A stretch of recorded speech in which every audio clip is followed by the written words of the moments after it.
Okay, let's talk through all these golf events that you have coming up. Gabby, I'm glad you asked. Got my calendar right here.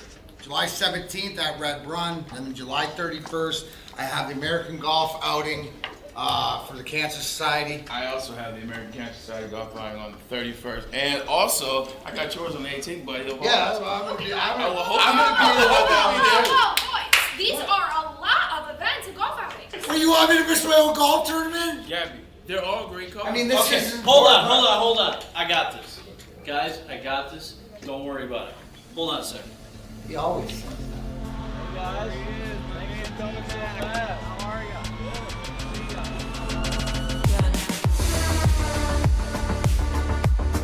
Remember the guys from Randy Wise, right?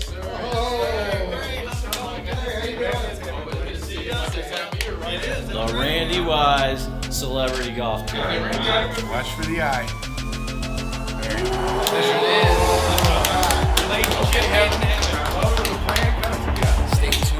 It's the Randy Wise Celebrity Golf Tour. Some of the biggest names in Michigan sports, and some, well, not so much. Brought to you in part by Premier Security Solutions, Fairway Packing Company, and Swiss Insurance. Watch episodes at woodwardsports.com. Good morning, everybody. On this wonderful Thursday morning, it is draft day, NBA draft day here. Special day in Detroit. They picked 5th overall today. But thank you for choosing us. You could have been anywhere else, but you chose to come to the Morning Woodward Show. I'm your host, Jeff Iafrate, alongside my partner in crime, as always, Sam Flannel. In the audio booth today, no JB, but we got our guy, Matt Broder, filling in. Appreciate you, Broder. He's going to kill it today. I'm excited. He's got the Pistons jersey on. He's repping. Show him off. Ben Wallace, baby. Oh, the fraudulent Hall of Famer Ben Wallace. Okay, all right, Sam. Watch it. Stay out, Sam Flannel. Joining us as well, Lucas Klotz, a good friend, was also helping out TD with Alex Westfall. It's going to be a fun show, guys. We got a packed show. A lot of NBA in the second hour. Detroit Kool-Aid, Brandon Dent, a.k.a. The Detroit Pistons beat writer for Woodward Sports. He'll join us in the second hour. Sean Murphy as well to break down the NBA draft. But before that, we got Lions talk to get to as well. Adam Rank came out with his schedule prediction, and you'll never guess. A man who supports the Chicago Bears. Whoa. I wonder what he could predict for the Lions. You're going to want to see what he had the Lions going this upcoming season. But besides that, guys, before we get to sports, the NBA, the NFL, I have a personal story, I guess, that I read online yesterday, and I thought this was the most interesting thing ever. I didn't even know this was possible.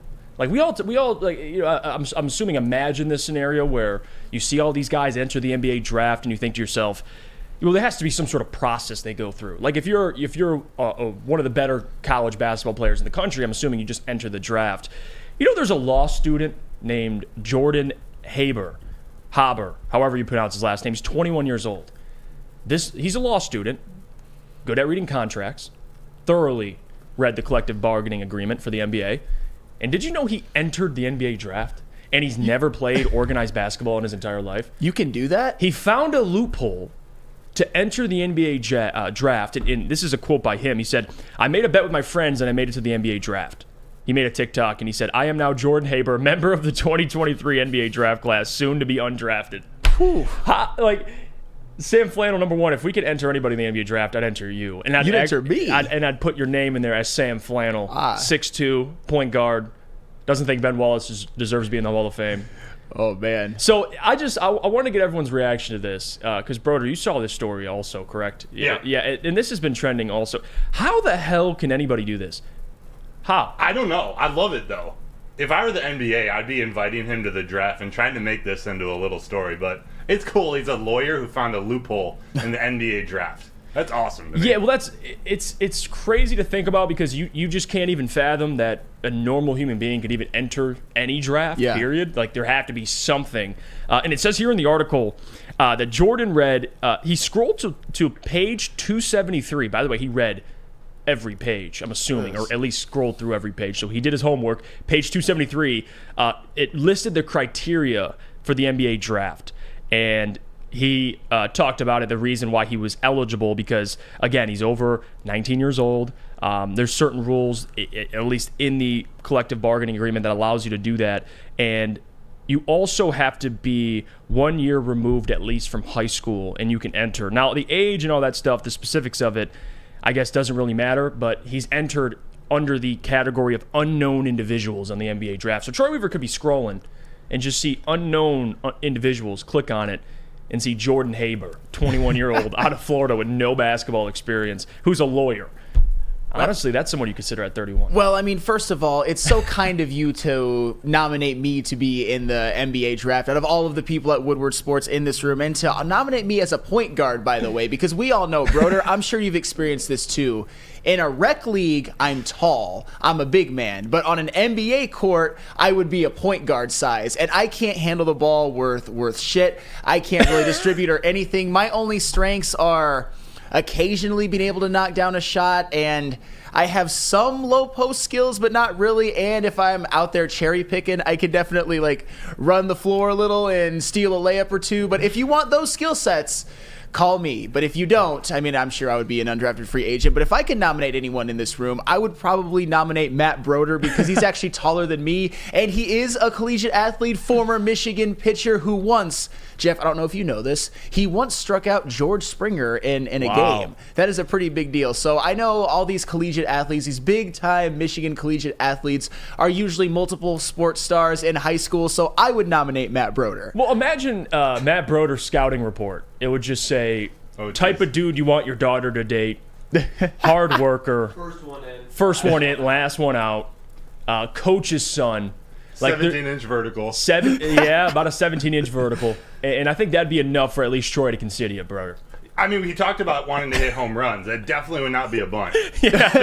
No, that's drafting Matt Broder is a swing for the fences move, I would argue. 100%. Like, you're going for boom or bust, and I think Broder is leaning on the side of boom, in my opinion. But I had to bring that up. I thought that was a crazy story. I've never seen anything like that specifically. I don't think anybody's ever taken the time to actually read the collective bargaining agreement and see what's required to enter a professional draft.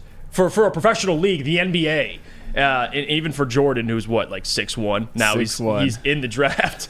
Shout out to Jordan, man. And by the way, maybe you can get buckets. Who knows? Maybe. But I just wanted to bring that up. Again, I want to get to some people in the chat. Thank you to everybody for joining us. Shout out to Mike G, also in the jam, Vincent Law. You got Philip C, as always, Steve, Burberry Terry. Shout out to everybody for taking the time to join us, man. We got a good show planned. I'm excited. I really am.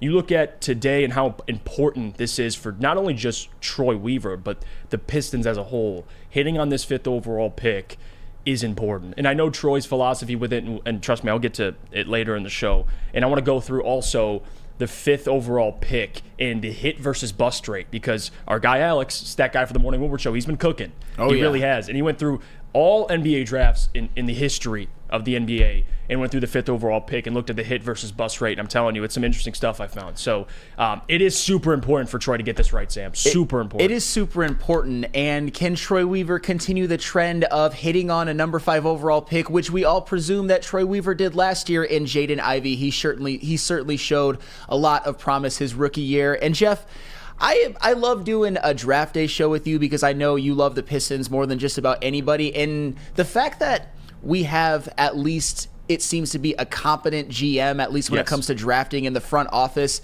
this day can be like a celebration. It certainly was in 2021 when the Pistons got Cade Cunningham. It was last year when the Pistons drafted Jaden Ivey at 5 and Jalen Duren at 13. And that's what we're kind of getting used to in Detroit right now. Competent GMs. Draft days used to be, I wouldn't say a time of dread, but there was a lot of hope because there is for every team, but you'd also be you'd be afraid that the GM would screw it up. But right now we've got Troy Weaver, who's hit on his last 3 first-round picks. Obviously, Brad Holmes, who's been an absolute savant in the draft with the Detroit Lions, and even Steve Yzerman nabbing Mo Sider and Lucas Raymond. Lucas Raymond regressed a little last year, but he still shows a lot of promise. Obviously, Mo Sider is a stud. So draft days all around throughout the city of Detroit have been days of celebration. And let's hope we get another one tonight. I've got faith, man. I really do. And Broder, speaking of the draft, because again, like Sam hit on, the NBA draft, the NFL draft, the NHL draft, the MLB draft is the highlight so far of Detroit and what we look forward to, because it's on to new beginnings, building a new foundation. But what does draft day, the NBA draft, mean to you specifically as a Pistons fan? To be honest, it's hard to look past the failures of Pistons draft. Oh, yeah, it is. Trust me. I do remember that Darko draft clearly. But no, this, especially with Troy Weaver, and this is about a new beginning for the Pistons. This is whether you're adding a player at number 5, trading back, or working that pick into a trade. We're going to have a new team next year, some new pieces, and with Cade Cunningham coming back, I think there's some excitement that can be brought back into Detroit basketball, which so much of this city loves and jumps on that bandwagon for sure. Yeah, it's exciting. I mean, seriously, you look at also deals being done in the NBA, the rumors circulating. I mean, Porzingis was traded yesterday to the Boston Celtics in a 3-team trade with the Grizzlies, the Washington Wizards, and the Boston Celtics. Kristaps goes to the Celtics. Marcus Smart, which I'm shocked they traded because he's the locker room voice. He's the leader on and off the court. He's their energy. He's everything. And especially for a team that didn't have a great point guard play, Marcus Smart was super valuable. Defensively, super valuable. I'm curious how they replace him, but they traded him away. They got Kristaps Porzingis, who again, Kristaps hasn't been able to stay healthy, but when he is healthy, he's a 40% three-point shooter and he's 7'4", and he can block shots. So Celtics make that move. Marcus to the Grizzlies, and Tyus Jones, backup point guard for the Grizzlies, solid backup point guard, who could start for some teams, is now going to the Wizards. And in that deal, Memphis is sending Boston its first-round pick in Thursday's draft, the 25th selection, and the Golden State Warriors' top 4 protected first-round pick in 2024. So they essentially got Kristaps and 2 first-round picks from Marcus Smart. It's a pretty damn good trade for the Celtics if you look at it like that, I guess. You know, and maybe I'm alone on this, but I don't think I am. I'm higher on Kristaps Porzingis' potential for the future with the Boston Celtics than I think most people, because he's obviously had some injury issues. He came right out of the gate swinging with the New York Knicks. He looked like he was going to be their next superstar, but then what did Michael Rappaport call him? Pingazingus? Yeah, something like that. And he was very, very good at first. But you know, he's had some issues with injuries. But last season, he quietly, very, very, very, very quietly had the best season of his career. He gave you a stat line of 23, 8, and 2 on 50, 39, 85 shooting splits while playing 65 games. That is not nothing. And they traded away Marcus Smart, obviously the Boston Celtics, who was probably their best playmaker. He averaged about 6 assists a game the last 3 seasons. But Marcus Smart can't shoot worth a lick. And that is something that I think when you shoot 39% in your career, despite everything else he brings to the table, he was once a defensive player of the year, and you can't overstate that as a guard because that is very, very rare to do. But for his career, under a 40% shooter from the field and 32% from 3, which is very, very bad. So I think the Boston Celtics will make out well in this trade, and if they're actually healthy, all 3 of them, I think that is a big 3 that can be the nucleus of a championship team. I really do. Yeah, well, I mean, you look at Porzingis, and I don't get up out of my bed every morning looking at trades like this, getting excited. Like if I see Porzingis to the Celtics, and you see that graphic, which it frustrates me because every time a big 3 is formed, they always put a graphic out. It's Porzingis, Jaylen Brown, and Jason Tatum. The NBA is on watch. It's like, dude, Porzingis isn't putting no fear in anybody's eyes because he hasn't been able to stay healthy. That's a big part of it. But I get why they make the move. You want to try to get over the hump. Why not add a guy who, especially off of pick and rolls, can shoot, catch, and shoot threes? I think he fits what they're looking for. But they need a point guard. That's still a problem with the Celtics, and they didn't address that. They still have Malcolm Brogdon. They didn't trade him away. But Marcus Smart's now gone. I think this trade, to be honest with you, has a more significant impact, at least in the locker room, for the Grizzlies. I think they needed Marcus Smart. I know Porzingis, and he's a quiet guy, just likes to do his business. You know, there's problems, especially you hear rumors when he was with New York and then with the Dallas Mavericks. It should have worked out with him and Luka. It didn't. So there's question marks with Porzingis. But I think being impactful, on and off the court, it's Marcus Smart to the Grizzlies. They needed a guy like that to hold people accountable. They basically got rid of Dillon Brooks, who's really the complete opposite of Marcus Smart. And now they're replacing him with Marcus Smart, which is a way better option. Leader on and off the court. And I think we will all agree if there's any up-and-coming superstar that needs a mentor, that needs a locker room presence, especially somebody who plays basically the same position but is a different kind of player, it certainly is Ja Morant, because obviously he's going through a suspension. He's had some off-the-court issues, but when he plays, he is one of the top 10 to 15 players in the NBA, I would say. And the Memphis Grizzlies have it all set up for a team that could potentially win a championship. They still have Desmond Bain, they have Luke Kennard, they have Defensive Player of the Year, Jaren Jackson. The last 2 Defensive Player of the Years, now that I think about it, and Jaren Jackson Jr. and Marcus Smart. So you might be onto something. The whole locker room presence and mentorship and all that, I often think that it's a little bit overblown, but when it comes to Ja Morant, I think it's pretty apropos, and I think that Marcus Smart could be the guy, that voice that at least a Ja Morant needs. Yeah, and also, I mean, you talk about players being able to not only stay healthy but play. What about Braylon Edwards and Darren McCarty playing in that Randy Wise golf outing? Absolutely. Can you tell us about them? I would love to tell you about them. And what could be better, actually, than watching celebrities like Braylon Edwards and Darren McCarty play golf, playing golf yourself and being treated like a celebrity? That is what. Stop in any Randy Wise dealership for your chance to play golf like a celebrity. VIP transportation, free golf to one of Michigan's best tracks, and a tasty steak after that. Compliments of Fairway Packing Company. Make the wise decision and get to Randy Wise today for your chance to win. Big Boy Strawberry Fest has officially arrived, and we're here to show you the very best flavors of the season. Satisfy your sweet tooth with our deep-fried vanilla Oreos, strawberry hot fudge cake, and a slice of our classic strawberry pie. But that's not all. Cool off on a refreshing summer splash salad, or savor the flavors of our chicken Caesar wrap and strawberry bacon chicken wrap. And for breakfast lovers, don't miss out on our strawberry hotcakes or our mouth-watering red velvet waffle. Strawberry Fest is something for everyone. Celebrate the sweet season with us at Big Boy.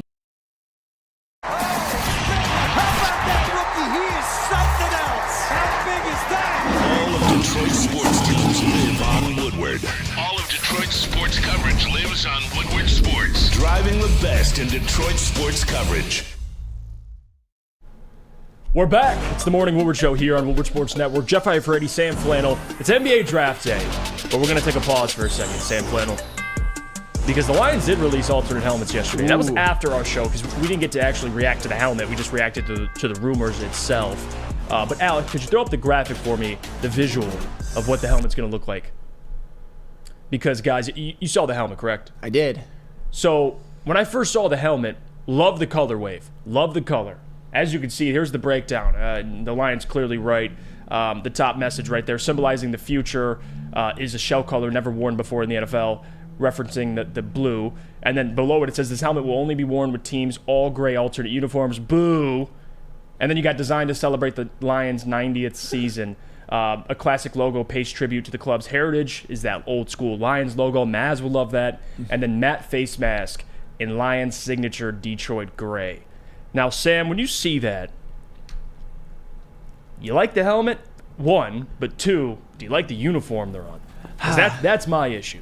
Well, okay, let me put it like this. When it comes to the helmet, I'm largely indifferent. I just want to see them win games. But at the same time, we obviously know that this is the brand new Lions. The Lions, we all know, at least in the Super Bowl era, have been one of the worst franchises in sports history, and that is for sure. But this season is their chance to really turn it around. And I'm not necessarily one of those people that really gets bogged down in platitudes and symbols or anything like that. But if they're going to change the helmet design, if they're going to do something which has never been done before, if they're going to do something subtle like that, this would be the year to do it. What I'm looking forward to going forward is the percentage of times that they win games when they wear this helmet. As you all know, I am a stat geek. For now, I'm kind of indifferent about it, but at the same time, I get why they're doing it. I get why they're trying something new, and I get why they're trying to rein in the brand new Lions with a helmet change, one that both is new, but one that pays tribute to the old Lions of the past. And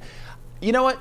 I like it. I don't mind it at all. Yeah, I don't mind the helmet. I actually like the helmet. I love the color wave of the helmet. I just hate that the NFL has a rule in place that if you have an alternate helmet, you only can wear it with alternate uniforms. And unfortunately, the alternate uniform for the Lions is that all gray. You don't like the all gray? I don't mind the all gray, but with that helmet, I hate it. I absolutely hate it. If I had a preference, I'd clearly choose the all white unis. But you can't do it. You just can't. It's unfair. It's stupid. But next year, they will be coming out with a new uniform. So until that happens, I will reserve my judgment. But Broder, you saw the helmet. What are your thoughts on the helmet itself? I think I share the same sentiment. I love the helmet. I think it's an awesome color. I just don't like it with the gray unis. And I do like those gray uniforms. I thought they could have done something much sweeter to match those uniforms, but there might be a bigger plan at play. I do think it's cool that they use the logo from 1946 to 1969, where they had 3 NFL championships before they were called Super Bowls. So there's a little nod to that, but I'm a little indifferent, a little underwhelmed. And also, I want to mention some comments, too. People are chiming in here. Garrett says, the helmet is dope. I think it would look better with other uni combinations. The all-gray unis are pretty blah. I'm 100% with you, Garrett. I see Jesse Adams says, I think people are freaking out so much. I don't mind it. I wish it was white, but I'm a sucker for that logo. I think people who hate it don't get the NFL rule, and they're just getting and they're getting new uniforms, which is spot on. I mean, part of it is a lot of people just get upset to get upset, so that's part of it. Yeah. And I don't like the unis they're on, but I understand that this could be a long-term play for next season. Maybe the new unis fit this alternate design for the helmet better. So right now, don't like the uniform it's on, but I love the helmet. Jake chimes in. He says, I think the helmet would fit a lot better with the gray if they wore the blue pants with them. That's fair. It's a lot of gray and then just this vibrant blue helmet, which I like, but it just looks so ugly with the grays. It does. Lucas, you agree or disagree with me? I like the helmets. I truly do, for the exact reason. I love the logo, and I think that color it's pretty unique on helmets when it comes to NFL terms, especially with the face mask. I'm a fan. Like I said, the logo's nice. You guys, not you, but there's a lot of people just bitching to bitch about it. Just be happy. We have something different this time. Just relax. Yeah, and again, I think people you saw the reaction on Twitter, and it's I think the actual opinion of not liking the uni is. I saw that it's pretty linear across Lions Twitter. The helmet, I think everybody likes the helmet. I haven't seen too many people not like the helmet. If you do, fair. I think the biggest issue is the uniform they're on. And they'll be wearing them for 2 games at home Monday night against the Las Vegas Raiders, and then they play Minnesota at home. It's the date's not specifically announced yet, but still at home, both games. Do you like the games they're playing? They're using the unis in the Raiders and the Vikings at home. Both. I think it's setting up for the Lions to be 2-0 when they're wearing those uniforms and those helmets. I don't mind it for Monday Night Football. It's the Lions' first foray into a home Monday Night Football game since I believe that 2018 opener, which was Matt Patricia's first game in which they lost to Sam Darnold and the New York Jets. I believe that was their last home Monday Night Football game. So I'm looking forward to seeing just if they can get some wins when they have this uniform. That's what matters. Absolutely. And Broder, what you mentioned something that it harkens back to the design from 1946 through to 1969, and so that also includes from 1952 to 1957 when the Lions were a legit dynasty in the NFL. They haven't won anything since, but let's bring back some of that winning juju. I would love to see this correlate with the Lions being better, and I think we all think that they will. So I think this is a good time for change and a good time to put all of the demons in the past because what the Lions have been going through since 1957 as a franchise is nothing short of just demonic at this point. No, it's been rough. And when you tell me, Jeff, we're going to have a new design, but we're going to use something from the past, if as a Lions fan, you hate that idea. But they actually did a great job. Yes. I like the helmet. I love the design. Shad says, the only people who don't like the helmet are the people who never played sports and old people who didn't see the Lions win championships. I mean, did Shad just nail the nail in the coffin there? He took out 80% of people. Yeah, Shad is coming for heads, man. No chill with Shad. Let's see. Detroit Dabber says, the guy who wears flannels every day is indifferent about the team looking good. Shocker. Hey, I mean, my default answer for all of that, and like I said, back when I was Jeff Iafrate's age, back when I was Lucas Klotz's age, those type of comments would have really, really made me crumble. Listen, and made me really. You might have been my age, but you weren't my maturity. I mean, you know what? I wasn't very mature back when I was your age, but the point I was trying to make is that when I was their age, a comment like that would have made me crumble, would have made me shake in my boots. But my default answer for anybody who comments on my looks is that my wife thinks I look good. You know, that's all that matters. That's all that matters. He's a happy man. Sam, let's go. The big picture, you see the big picture. I'm proud of you for that. Jake also is chiming in here on the WoodwardSports.com. Feel free to chime in, get involved. Jake says, are the old people who didn't see the Lions win championships every alive, or he says alive anymore, those people would be ancient. Yeah, I mean, no doubt, Lucas. I agree with you there. Happy Camper Harry says, remember the Flash Satan Pistons anniversary jerseys? Imagine that with those helmets. Yeah, and that's the part, too. It's again, it has nothing to do with the helmets. I think the helmets, in the picture they had of Aiden with the helmet, with the gray unis, you look at the helmet and you're like, wow, it's vibrant. Mm-hmm. It feels like the Lions are finally starting to catch up now with the NFL. You see a ton of teams doing this, uniform changes. Like the Bengals have that all black or the all white unis, excuse me. Sweet. Oh, and yeah. the Lions are finally coming around. They got a new uniform coming out next season. So thank goodness. This new era of Lions football has to come with new unis too. I think that's an essential part. Listen, Deion Sanders said it. I'm going to keep saying it. If you look good, you feel good. You feel good, you play good. You play good, they pay good. So it does matter what you're wearing to some extent, the style. And you feel good, you're going to play much better. I'm glad the Lions are finally coming around, man. New uniforms are a need. And I can't wait till next year. Yeah, look, the whole look good, feel good, play good, there is something to that, and that is why having fresh uniforms, there is something to that, even if I tend to discount it from time to time. But we all see it in our personal life. I mean, me as the greatest example, I look good in my flannels every single day, and I think I do at least an adequate job in this seat. I think we would all agree. Everyone in the chat would agree with me on that, for sure, 100%. But yeah, no, look good. You don't want to show up nobody wants to wear ugly uniforms, even NFL players, even guys who are making millions of dollars to play football. They don't want to wear ugly uniforms, and I know some of them even don't like to wear big pads that make them look all like frumpy and everything. Look good, feel good, play good, get paid. And John says, do you think Sam met his wife on Tinder or Bumble? Christian Mingle? Could you confirm? My God, you know what? This is actually I did meet my wife on Bumble. That's facts. Wait, are you serious? I'm Wow, dead. you told me the story last week. Yeah. That was so weak. See, John knew something we didn't know. So I didn't know that. So I learned something new about you, Sam. Mingle. Yeah, Christian Mingle though, or Farmers Only, like Jake is alluding to. Now I would have been a little. Oh yeah, Farmers Only. But it's okay. I'm happy for you, Sam. I'm happy for you. Let's go to break. When we get back, I want to go through this Detroit Lions schedule prediction, or I guess record prediction by Adam Rinks. You're going to want to see what record he has the Lions at. And we're going to break all that down and much more. But before we do that, let me tell you about our great friends over at Dispo. Because, guys, if you're not going already, you should. Tomorrow, Hazel Park, their location, Dispo.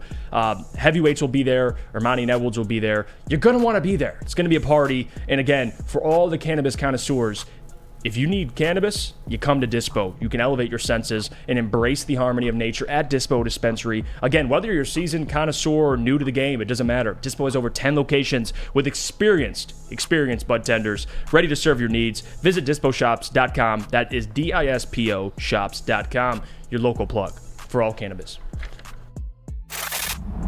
Love Woodward Sports? Love wearing clothes? Then you should be wearing Woodward Sports clothes. Check out our full line of merch at woodwardsports.com. Just click on shop. We have all your favorite designs, like Dan Campbell kneecaps, Woodward golf, and of course, our own logoed out merchandise. Men, women, infants, kids, all love Woodward Sports. Impress your friends. Impress your boss. Impress your dog. Buy Woodward Sports merch today.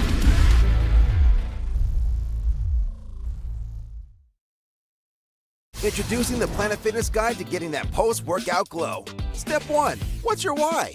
More epic energy? Better sleep? Blow off steam? Step 2.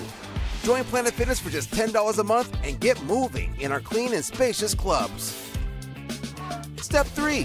Bask in that post-workout glow. Join Planet Fitness today for just $10 a month.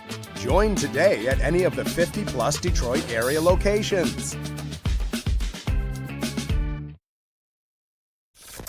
Woodward Avenue, the first paved road in America. Woodward Sports, the first sports network born in Detroit and made for Detroit. Morning Woodward Show, Woodward Sports Network. Jeff Iafrate, Sam Flannel, Matt Broder, Lucas Klotz, and Alex Westfall. Thank you guys for tuning in again. If you're watching live on our YouTube channel, don't forget hit the subscribe button if you haven't already. If you haven't already, you're crazy. Hit the like button as well and support the show. If you can't watch live, it's okay. You can go back on any podcast app you use, whether it's Spotify, Apple. Leave a 5-star review for the Morning Woodward Show. Do us a favor. Do it for Sam and his wonderful flannels. 18 flannels, if I'm not mistaken.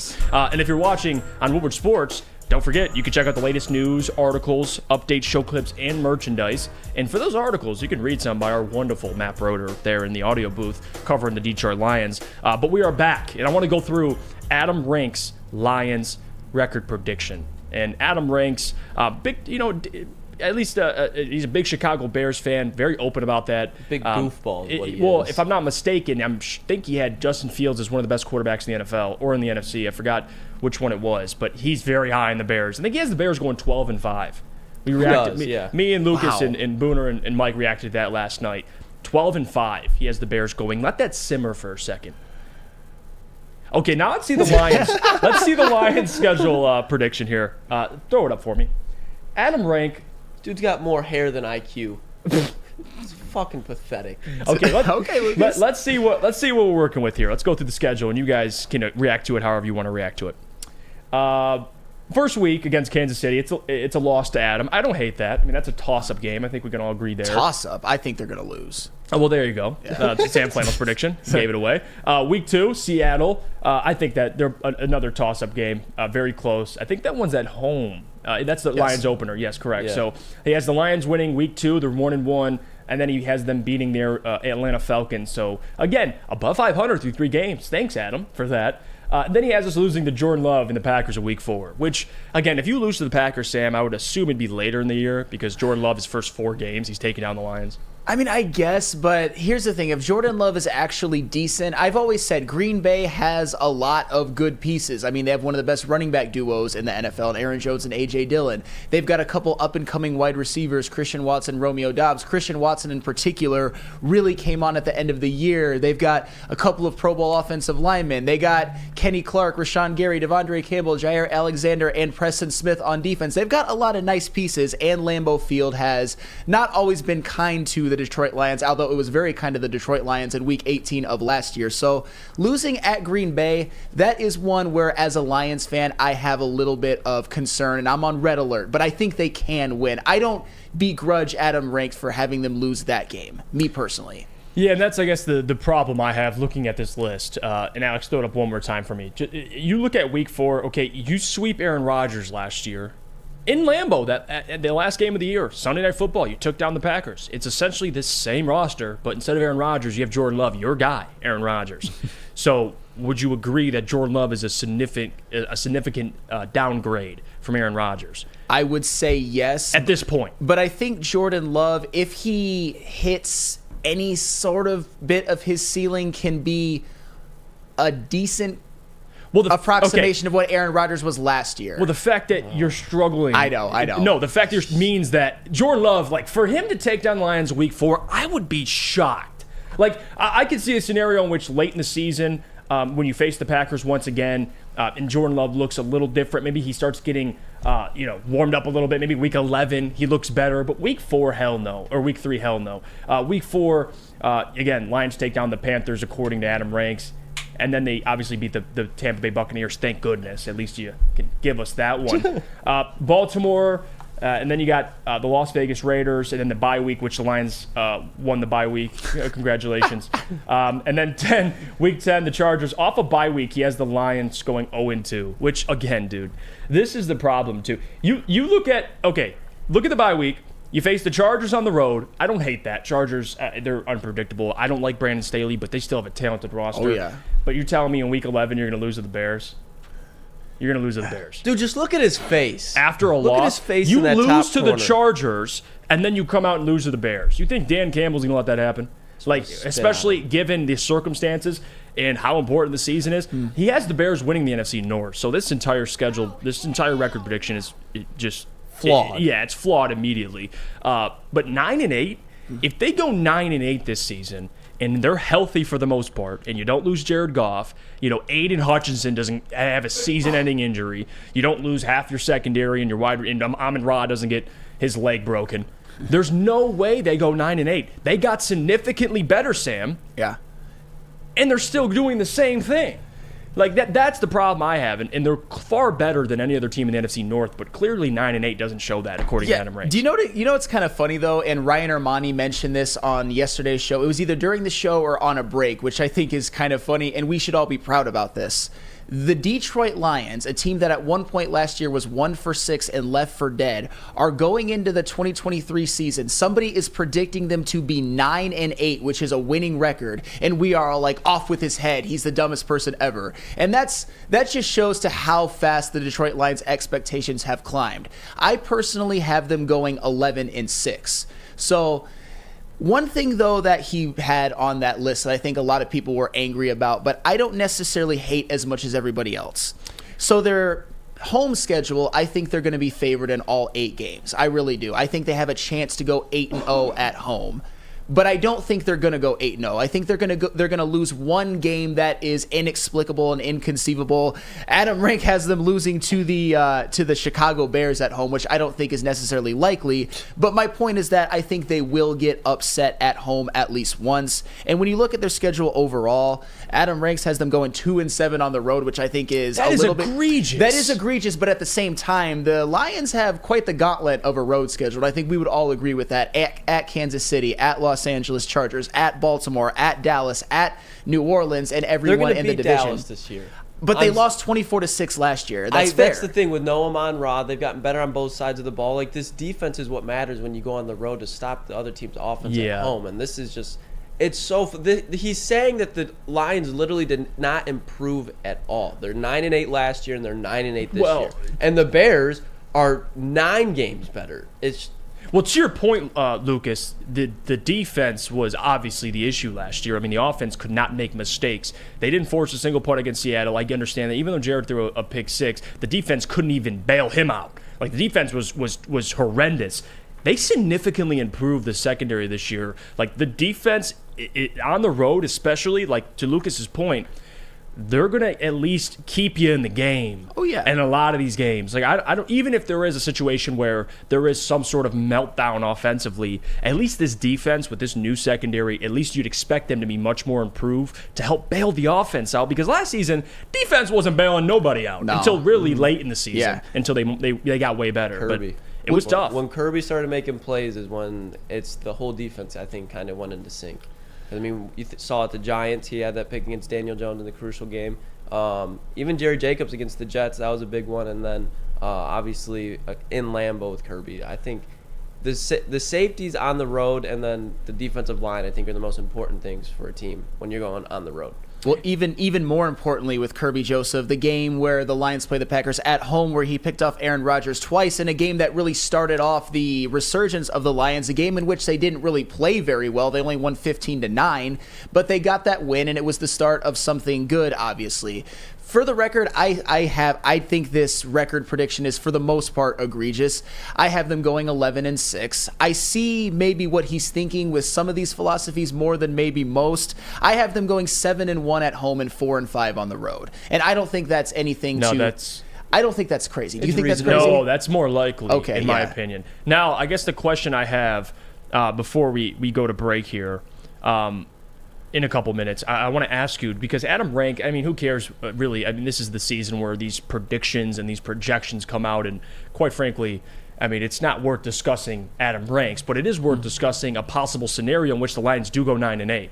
Like, if they go 9-8 this season, forget Adam Ranks. Let's just play hypotheticals here. What does Sam Flannel do if they're 9-8 this season and they don't win their division? Because 9-8. I'm curious too, because he has them splitting with every team in the division, I believe. Put it up one more time. I just want to see what the record is in the NFC North, Alex, because that'll be a big giveaway. So he has the Lions with the Bears splitting. Splitting. The Vikings, he has them splitting as well. I think he has them splitting with everybody. So splitting with every team in the NFC North. That would mean if he has the Bears going 12-5, but forget that.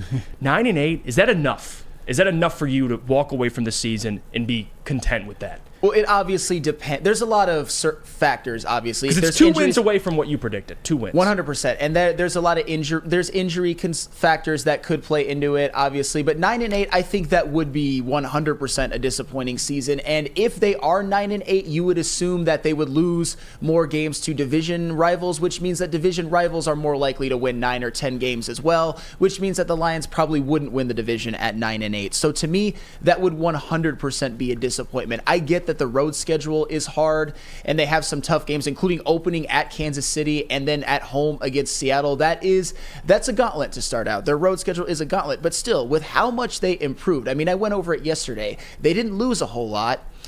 The draft picks that Brad Holmes has picked, some of them have become stars. They're going to develop even more. They completely revamped their secondary, which was a weak point last year. They drafted Jack Campbell to help shore up the linebacking core. They upgraded in the backfield. Jamison Williams is coming back for 11 games. At this point, presuming he's healthy, at this point, I look at the Lions, at least when it comes to what they've been in the past, as having an embarrassment of riches. And that doesn't even include the coaching staff continuity with Dan Campbell, Ben Johnson, and Aaron Glenn. So 9 games, I don't see how that's even possible. I know 11-9 doesn't seem like that much of a difference, but it will be the difference between, to me, it'll be the difference between winning the division and not, because I see them, the difference between 11-9 to me is I have them going at least 5-1 in division, maybe 6-0. And that to me will make all the difference in the world, because at the end of the day, those are your most important games. And the Lions to me are much better, at least on paper, than everyone else in the division. Yeah, they are. I mean, that's a fact. I don't think there's an argument for that. The other part of it is, and that's the reason why I asked you, is 9-8, 2 seasons, 9-8, 9-8. And I don't want to bring up Jim Caldwell because it's not the same. Jim was 9-7, 9-7, but it's a different how the roster's constructed. Dan has a much younger roster, so it's not quite the same. But the reason why I asked that is, would you be content with 9-8? Now, for me to respond, I wouldn't, considering how weak the NFC is or how much weaker it is this season compared to last. And again, it depends. Again, New Orleans got better. They got Derek Carr, of course. But still, the NFC is not great compared to the AFC. So with how wide open that is, how wide open your division is, because again, Jim Caldwell played in an era where Aaron Rodgers was in his prime. Yes. So there's that as well. The division has a ton of question marks. Kirk Cousins, Justin Fields, and now Jordan Love. Like, the Lions are in the driver's seat here. And 9-8, depending on if they make the playoffs, because if you're 9-8 and you make the playoffs, maybe I could stomach that better. It might be easier to digest that. But if you're 9-8 and you miss the playoffs again, like, I'm not saying Dan's going to be fired, but we're going to have some uncomfortable conversations. He's going to be on the hot seat for sure. I mean, I would agree. Because, again, you're talking about because the over-under win total for the Lions is what? Do you guys know off the top of your head? It might be 9.5. Yeah, so 9.5, you hit the under. Yeah. Like, we got to have some discussions. Not saying he should be fired, but I mean, depending on if Goff's healthy, that's a big if too. Because if Goff's hurt, of course, I mean, you're going to have Nate Sudfeld out there if Hendon Hooker's not ready. So I can't blame that. But if given the roster's majority healthy and players don't significantly take steps back, there's no reason why you should go 9-8. Yes, and that's probably what I should have led with. A fully healthy Lions roster, if they go 9-8, it's a disaster. And the city of Detroit will experience a sorrow and disappointment the likes of which we haven't seen in a very, very long time, because I have never seen, at least in my lifetime as a Lions fan, even in 2014 and 2015 when the Lions won the division, made the playoffs and coming off of that season, I have never seen the Lions with such high expectations and such hope. And obviously part of that is the fact that I think the Lions are in a weak division, but we're talking about the Lions as the third best team in the NFC potentially. And if they fall short of that, if they go 9-8, especially, we have to see how those losses play out, but especially if coaching decisions impact any of it, I think Dan Campbell's on the hot seat. If the defense doesn't improve, I think Aaron Glenn is on the hot seat. I'm not saying that any of that is going to happen. I don't think Ben Johnson is ever going to be on the hot seat, because I think he is the most proven out of all of them at his respective position. But questions are going to have to be had, and I don't want to face that reality. It would be so disappointing, but you just never know. And this is why you got to take advantage of it, because windows are not guaranteed to anybody. No, taking advantage is everything, as in taking advantage of a great haircut. Absolutely. Lady Jane. Sam, can you talk to us about Lady Jane's? Absolutely, I can. And we all know that yours truly, I always take advantage of a great haircut at Lady Jane's, because all of those stylists do such a great job on my hair, always having me looking this good every single day. And how would you like to win a new vehicle for you and a friend? That's right, a new car for you and your wife, girlfriend, or best bud. Just get to Lady Jane's and automatically register for your chance to win, courtesy of Les Stanford Buick GMC of Ferndale. Lady Jane's Haircuts for Men, open 7 days a week. Walk in anytime. It's wicked awesome. Wait. The sports marketing agency would not be who we are without great community partners like Higuera Health and Carol Zaniga. It's an awesome opportunity to partner with your organization. Higuera Health is a comprehensive behavioral health organization. We serve children through older adults with mental health, substance use, and developmental disabilities across Western Wayne counties, and really excited to now be in downriver communities as well. Give us a call at 734-458-4601. We don't like to brag that we are the toughest sports network in Detroit, but we do have a guy named Darren McCarty on our side. Woodward Sports. We're off and running here. It's the Morning Woodward Show, woodwardsports.com. Jeff Iafrate, Sam Flannel, Matt Broder, who had a little bit of hot mic there. We still love you, Broder. We still love you. Lucas Klotz as usual, and Alex Westfall. Guys, thank you so much for sticking with us. We're going to get to some NBA draft talk here in a little bit and go through the history of the 5th overall pick because, again, courteous of our stat guy here at Woodward Sports, he was cooking, and he went through the NBA drafts. I'm telling you, he's mainly a football guy, but Alex does his homework. Oh, yeah. And he does not mess around. He goes through the entire NBA history and all drafts. I mean, he's a crackhead. I'll just say it, he's a crackhead. And he went through all the NBA drafts. Lucas knows. Dude, this kid grinds. Yeah, he's great. He has Ben Johnson stats. Yeah, he's Ben Johnson in terms of how the boy genius he is. Went through all the NBA drafts, went through all the 5th overall picks, and had some notable selections, the hit rate, and again, average points per game. Like, he was on one. So I'm going to go through some of the stuff, and Sam, you could react to it, okay? Yes. And then the chat, feel free to chime in as well. So we'll start with this. Notable 5th overall selections in NBA draft history. So we'll go through it. And I don't think this is every single one from the very start, but notable ones that Alex listed. So you got Kevin Garnett, Charles Barkley, Vince Carter, Ray Allen, Dwayne Wade, Scottie Pippen, Kevin Love, Trae Young, DeMarcus Cousins, De'Aaron Fox. So again, moral of the story is you can find talent. You can find talent. I mean, you can find talent essentially anywhere. Now Jokic is proving that in the second round. And so, again, those are some notable guys at 5. Now let's talk about the hit rate, okay? Hit him! Now this is where it gets a little scary, okay? And this is, I'm not gonna lie to you, Alex. You know, when you say things like this, like, Alex, go find me the 5th overall, the hit versus bust, rate and how that works. You're sitting there expecting to get some pretty good numbers. You know, the hit rate for 5th overall picks is 10 for 76. But didn't he say become Hall of Famers? Or Hall of Famers, yes. Excuse me. Yes. 10 for 76. I mean, that doesn't sound great, but at the same time, at the number 5 overall pick, at the very worst, you want to get a solid NBA player, as long as you have a core around them. But 10 out of 76, that does seem a little low. But to be fair, also guys like Dwayne Wade aren't in yet. I don't think Vince Carter's in yet. So that percentage is 13.1%. Maybe we can just creep it up a little bit. Maybe get to like 14%. Yeah. That's Hall of Fame numbers. Now, we'll go through since 2010. Alex has this listed. Since 2010, 5th overall picks are averaging 12.8 points per game. He also writes here, very polarized range, he says average over 13 points per game. 6 out of 13 average over 13 points per game, and collectively average 18.9 points per game. Bottom 7 of 13 average 6 points per game. So again, there's that. It's like, especially at that 5th overall pick range, you're either getting a guy who's above, maybe not a Hall of Famer, but still can be a great player, and then you get players that, quite frankly, just stink. Absolutely. So there's that as well. And he also has this stat. This is an all-star stat for the 5th overall pick. Since 2010, 4 of 13 5th overall picks have been selected to the All-Star game. 12 of 33 since 1990. That 4 for 13, 30.8%. 12 of 33, because that's since 1990, 36%. So since 2010, roughly 30% of players that are selected at 5 make it to the All-Star game. And since 1990, almost, 37% make it to the All-Star game. So again, that's just the All-Star game. That's just Sam. the All-Star game. Yeah. Alex in the back and we are kindred spirits in that, because I did a little bit of a follow-up to his research, which is impeccable, of course. But you know who else's research is impeccable? My very, very own. So I am.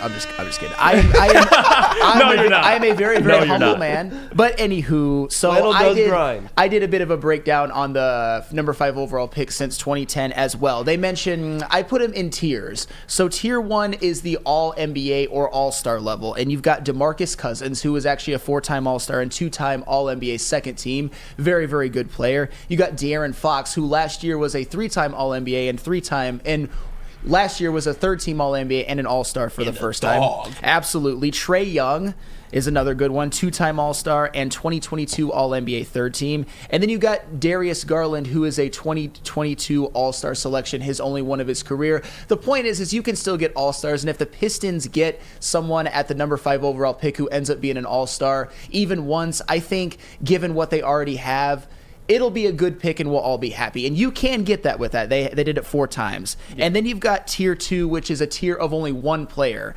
And I consider it a very good NBA player, and that is Jonas Valanciunas. We all agree he's a solid center, one of the top maybe 10 centers in the NBA at his max. Yeah, he's 10 to around 12. that range. He's around that range. Let's not give him too much credit. But he's had 4 straight seasons averaging a double-double, and he has career averages of 14 points, 10 rebounds on 56% shooting. That is a solid pro, right? Jonas Valanciunas. And then you got another tier, which is which only includes Jaden Ivey to me, which is young but promising. His obviously his book still has a lot of chapters left, but he had a very, very good rookie year, averages of 16, 4, and 5 on 42% shooting. He'll break that All-Star stat, I think. And you know what? He'll make an All-Star game. I don't hate that at all, and he's obviously young and promising. And then you got a tier of young, but early returns are kind of looking and that includes Jalen Suggs. I think we'd all agree Jalen Suggs is not looking so good right now. Career averages shooting of 39% from the floor and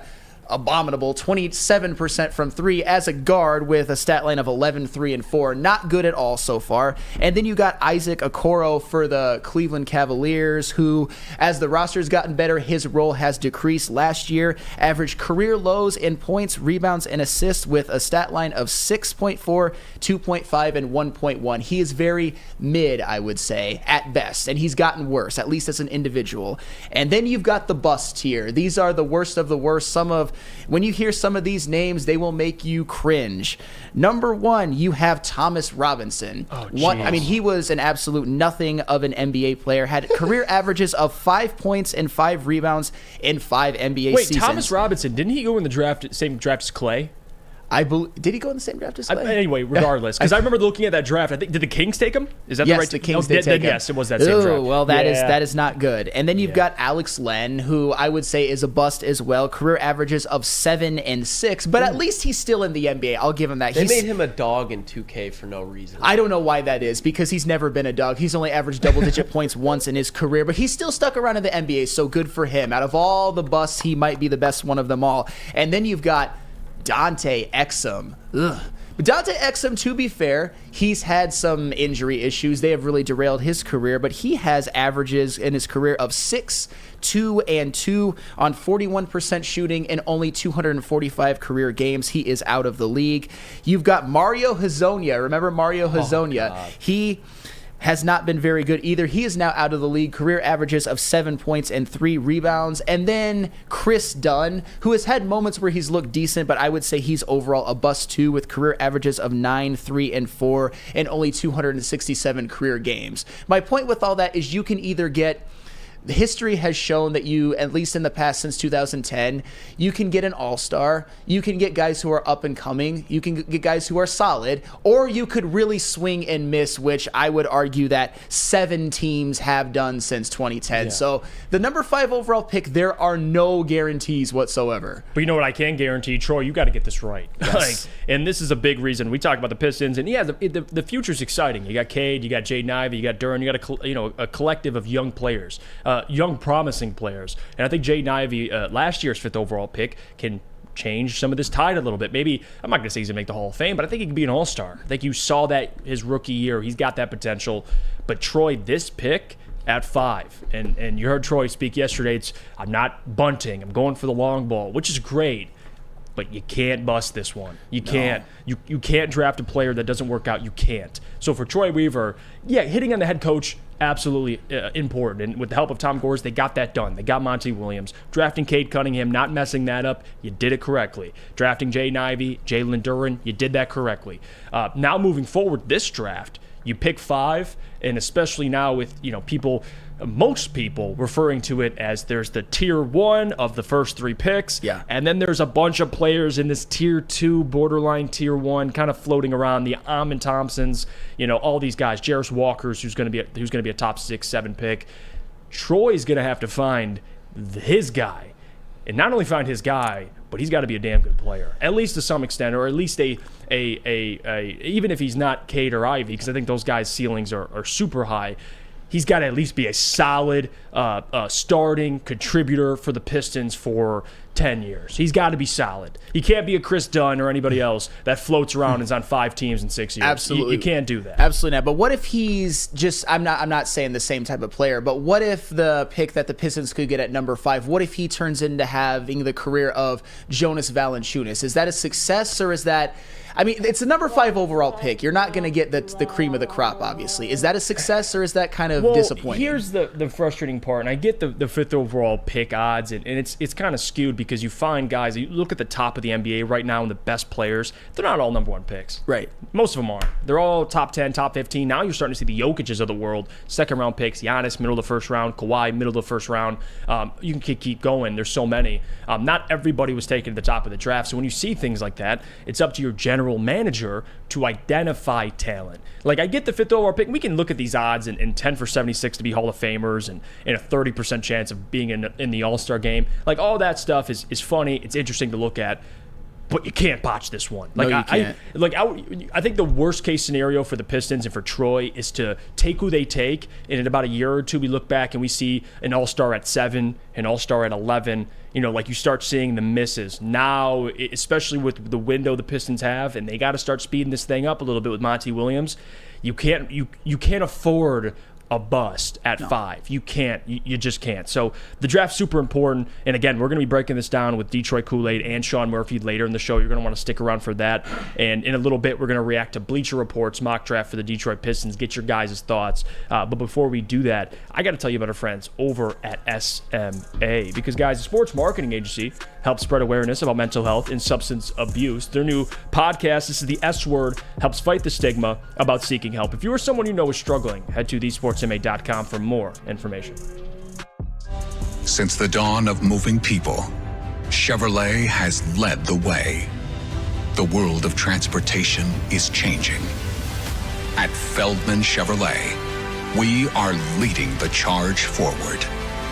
With every electric vehicle, every mile traveled, one Feldman at a time. The company that puts more Chevys on Michigan roads is now the #1 name for Chevy electric vehicles. You have an opinion? Make sure it's seen and heard. Corner, jumper. Tweet us, hop on the YouTube chat, slide in the DMS at Woodward Sports on all social media. Thanks for sticking with us. It's the Morning Woodward Show. Jeff Iafrate, Sam Flannel. We got Matt Broder, Alex Westfall, and Luke Sklotz joining us as well. And again, it is draft day, so we're going to talk a lot of basketball. If you're mad about it, too bad. We're going to talk a lot of basketball. It's one day of the year. We have to talk NBA draft. And guys, I want to show this Bleacher Report mock draft that Sam Flannel found and kind of get our reactions to it as well. So I'll go through it. This was released yesterday. It's a 2-round mock draft, and it was by Jonathan Wasserman. And I want to read off who he had the Pistons selecting. So clearly, #1 overall, Victor Wembanyama. No disputes there. We understand that. #2, he has Brandon Miller going to the Charlotte Hornets, which is being widely reported as the selection for Charlotte. That sounds about right for Charlotte. #3, Portland Trail Blazers take Scoot Henderson, the second best player to me in the draft. They get him. And #4, Amin Thompson goes to the Houston Rockets, which is a great fit. I love that selection. And then #5, the Pistons select. Who do you think they took? You already checked it out, correct? I already checked it out. Your thoughts on the actual selection itself, because they had the Pistons guys selecting Jarris Walker. Yeah. Jarris Walker, the power forward out of Houston, 19 years old, probably the most NBA-ready defender with a lot of upside, got decent playmaking ability, pretty good spot-up shooter as well, create his own shot off the dribble as well. He's got other things implemented in his game that I think the Pistons look at and like a lot. You look at players in this top 5, top 7, and when you look at certain players and say, yeah, that guy looks like a Piston, to me it's Jarris Walker. I know that's a cheesy thing to say, but the way he's built, the way he plays, his motor, He just fits. He fits what Troy would be looking for. It makes sense to me. Yeah, Jarris Walker certainly looks like a Piston in that like cheesy kind of way. But I know exactly what you're talking about. To me, at the number 5 overall pick, I would prefer to them to go in the direction of Taylor Hendricks or even Cam Whitmore. But Jarris Walker, to be fair, it would be my third choice. The thing that I like about him, which I think is interesting, is he is 6'8" with a 7'2" wingspan. He is a very, very versatile defender. Has the length to guard the perimeter, but also has the size to guard the paint and the interior. And I think his upside as a defender is all NBA defense. Would you agree with that, Jeff? Am I crazy? No, you're not crazy at all. No, okay. I agree with that. You talk about the needs for this team specifically. Yeah. Defensively, it should be number 1. Now, shooting is important. That's why I like Taylor Hendricks. He fits everything I'm looking for. But Jarris Walker, you wouldn't be livid. You wouldn't be upset with the pick. Okay, that's because I again, is it the player I'm looking for? No, but regardless, it doesn't matter because it doesn't matter who Troy selects. We're still going to hold him to the same standard. Like you could take Jarris Walker, that's fine, but we're going to see how Jared Walker progresses because if Jarris Walker is Jarris Walker, and then you look behind Jarris, you look at 6'7", and these guys, Taylor Hendricks is drafted, and these guys become way better than Jarris, then we can have a conversation. But Jarris Walker, I don't have an issue with. Well, and to be fair, Jarris Walker, even though his three-point shooting doesn't really stand out, but amongst the people who the Pistons could potentially get at number 5, he was a 35% three-point shooter in college at Houston. That's fairly solid. I would like to see those numbers improve in Detroit if he were to go there, and I think that could be huge for his development. He was a better three-point shooter than Cam Whitmore and the Thompson twins at Overtime Elite and Cam Whitmore at Villanova. I like that. You mentioned that Jarris Walker off the dribble. He's a guy who can create his own shot. He's faster and quicker and more agile than you think, but he's also big. So I think Jarris Walker would be a very, very solid pick. He would be that solid type of player that would fit in right with this team. I don't necessarily love his upside as an offensive player, but as a defender, he's got everything you could possibly want. The size, the length, the toughness. He is that Detroit Pistons type player.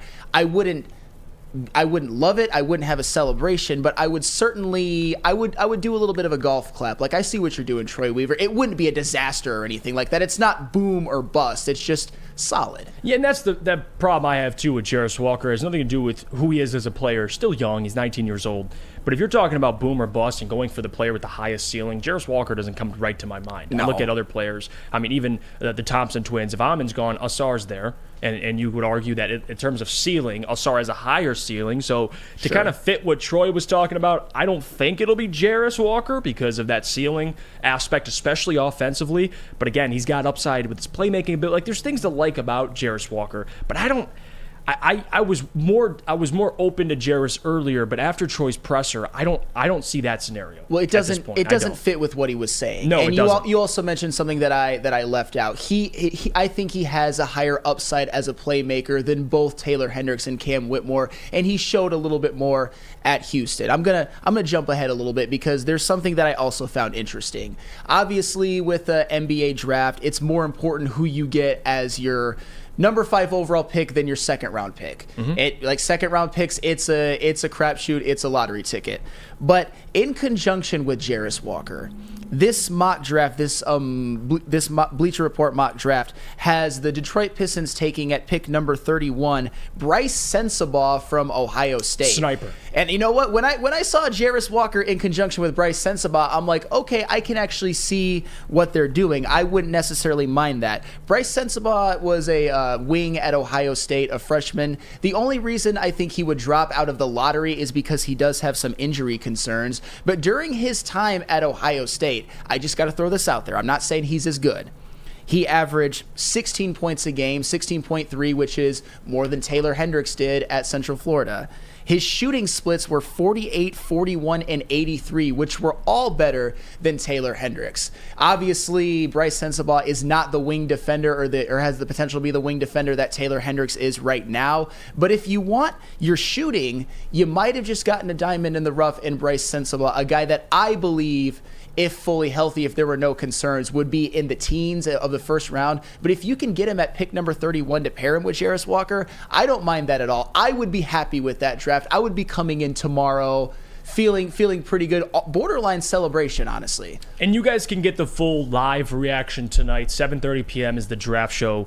Me, Detroit Kool-Aid, Terry Foster. We're going to have tons of guests in studio as well. It's going to be a blast. I think Rod Beard may be joining us. Ooh. Mike Curtis may be joining us. Not confirmed yet, but stay tuned. 7:30 tonight, be there. The NBA draft show reactions live. It'll be fun, man. It's going to be a blast. I want to bring this up now because it is being reported, and I saw this yesterday. Tobias Harris, former Piston, Philadelphia 76ers are shopping him, or at least taking offers and taking phone calls on Tobias Harris.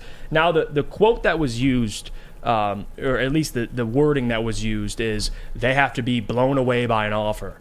Like, what? You got to be blown away by an offer for Tobias Harris? He's got 1 year, I think it's $39 million on his left on his contract. So you need to be blown away for 1 year of Tobias Harris. And again, this has nothing to do with Tobias, but Philly wants too much for Tobias. I wouldn't mind Tobias back in Detroit. I think he, again, fits what the Pistons need, especially with that 1 year deal left on his contract. But Sam, has there ever been a point in time where you had to be blown away for Tobias Harris? No, I would certainly say you never have to be blown away for Tobias Harris, who, despite being a very, very solid pro throughout his career, has never been an all-star, which is something I didn't know. But when I looked it up, I'm like, you know what? He really never has been an all-star. And you mentioned it. Tobias Harris is obviously a very, very solid player. He had a good year last year. He averaged 15 a game on 50% from the floor and 39% from three, which are all excellent numbers. And in a vacuum, Tobias Harris would be an excellent fit, I think, for the Pistons. But we don't live in a vacuum. We live in a world where you would have to give them a haul. The Pistons would have to give the Philadelphia 76ers a haul to get Tobias Harris. And a haul to me sounds like maybe including Cade, Jaden Ivey, or Jalen Duren in a trade package. And I wouldn't do that in a million years. I mean, like I said, if you, and also Tobias Harris has one of the worst contracts in the NBA right now. I think we would all agree with that. So all of that being said, I would not want Tobias Harris on the Pistons for what you would have to give up and for what he would do in terms of salary cap implications. But yeah, you're right. A haul blown away for Tobias Harris. He's solid. Tobias Harris is a damn good basketball player, but I'm not giving up anything that important for Tobias Harris. No way, no how. For Tobias Harris, this man. Anything? No, because think about it. You got him for 1 year, $39 million. Think about what you could build with the future with $39 million instead of a vet that's going to just be declining year by year after that. So you get a 1 year usage out of him. Then what? You re-sign him? That makes no sense to do that because with the new CBA, it's just going to. He's either going to want a lot or nothing, and if you give him nothing, he's going to leave. So you just did all of that when you could have invested into the future. Yeah, and again, I don't have a problem with the 1 year left on his deal. I wouldn't mind, especially you're not with the new CBA. You're non-committal to Tobias Harris. If he was locked up in this, because he had a huge contract and you had multiple years left on his contract, I'd say hell no. Yeah. He's got 1 year left. It's enticing, but again, like you're not that guy, pal. You're not that guy. What's he really going to do though? He'll be solid. He'll be solid. What would he do in 1 year to get the Pistons? Like, what would he do in 1 year with the Pistons? Well, I think he would provide especially perimeter shooting. Because, again, Tobias Harris, even when he was in Detroit, he's gotten much better now as a shooter. He's solid. He's dependable. Decent defender. Again, I wouldn't call him a vet, but you at least get some adults in the locker room, somebody that you can start immediately at the 3 or the 4. Like, I like Tobias Harris a lot. But, again, when I hear the words blown away, you need to be blown away to trade Tobias Harris. Like, dude, I'm good. What are you trading, Bogey for Tobias Harris? It's like, I mean, I love that. I'm not denying his skill set, but I just don't see the sense in it long term. Well, again, I don't know if he would be extended. I don't know what that would look like. But again, that's why if I'm trading for a guy with 1 year left on his deal, I mean, I'm trading you a bag of chips. I need to say. But again, if Philly wants to keep Tobias Harris, feel free. I mean, who cares? I want to go through some of these comments as well, and we'll get to the people here. Happy Camper says, find some players that can play defense. Defense wins titles, just as Ben Wallace. I mean, Ben Wallace was a very, very fine defensive player. A very, very valuable contributor to that Pistons 04 championship team. Multiple-time Defensive Player of the Year winner. I'm not begrudging that. Just not a Hall of Famer. That's my beef with Ben Wallace. Not him as a player, not with him as a person, not with him as a valuable contributor to that team. My two gripes are, one, that I don't believe he's a deserving Hall of Famer, and two, I don't believe he is a deserving Hall of Famer over guys like Chauncey Billups and Rasheed Wallace. I don't think that Ben should be the only Hall of Famer from that team. I think that that's absurd. But Ben Wallace, very, very valuable player. Detroit Pistons, I don't want to say legend, but valuable contributor to a championship team. Great defensive player. There you go. That's all you're giving him. Okay, that's fair. But again, we can all agree you need defense, and they gotta get defense, man. This team cannot stop a nosebleed. Last year they couldn't. So at least this year with Jarris Walker, if that's the pick, fair. But the fact that they're inquiring about Tobias Harris, there's something that I think kind of goes over people's heads. If you're going after Tobias Harris, what does that tell me? It's got to tell me something. And I don't know what it means yet, but you're going to find out tonight at 7:30 because I haven't really heard the Pistons too active in trade talks yet. You haven't seen them being reported in conversations. The Tobias Harris stuff is the most recent I can see, where the Pistons are one of the teams that are interested in Tobias Harris. So, again, they're trying to wheel and deal. They're trying to be aggressive. I think it kind of speaks to what I guess the time clock Troy now feels like he's on. You got to speed this thing up. You got to go get talent. You can't just draft a 5th overall pick and just cruise into the season. No. You got to get much better now with Monty Williams, no doubt about it. I'm going to get to some of these comments and get to the people. Let's see. Let's see here. And again, for the comment now, Pistons fan chimes in. Jeff, please ask Sam this. Who is the only player in NBA history to have more blocks and fouls and more steals and turnovers? Well, Sam, I don't know if you want to answer that one. That would be Ben Wallace. Okay, at least he'll admit it.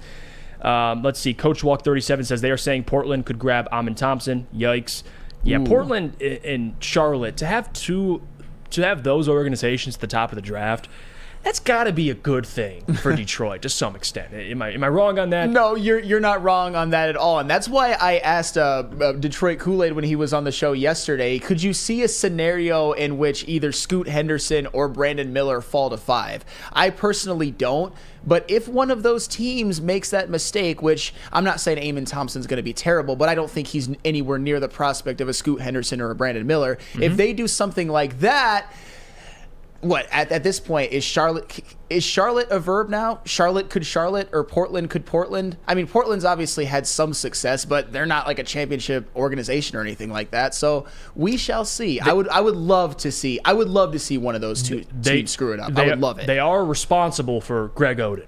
They are responsible for Greg Oden. Yes. At least, and again, Greg Oden, and that's not a shot at Greg Oden. He was actually one of the most dominant college basketball players. But still, hey, Portland, Charlotte, feel free. I love it. Michael Jordan. And again, you see Brandon Miller's quote, speaking of the Charlotte Hornets with Michael Jordan, him talking about Paul George as his GOAT. God damn. You know what's funny? Like, no one had a follow-up question for that man after that. They just kind of went, all right.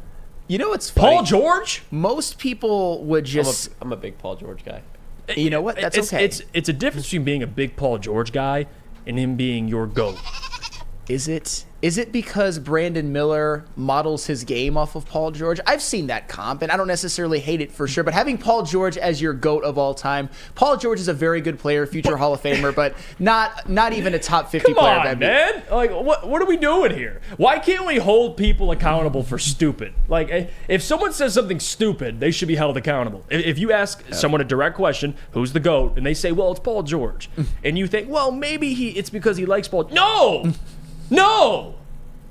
There's one answer, or two answers. If you think Michael's the GOAT, that's fair. Regardless, there's a GOAT, and it's not Paul George. I'll tell you that. 6 rings. Can we just start calling people stupid more? Like, Brandon Miller, that reporter should have looked at him and been like, no, that's wrong. Try again. It's not Paul George, man. Come on, Brandon Miller. Come on. That should be a single reason why he slips in the draft. I'm saying it right now. You know what's funny? I was actually just about to say that if there's any type of comment that all of a sudden takes you off my draft board if I'm a GM, it's you saying that Paul George is the GOAT.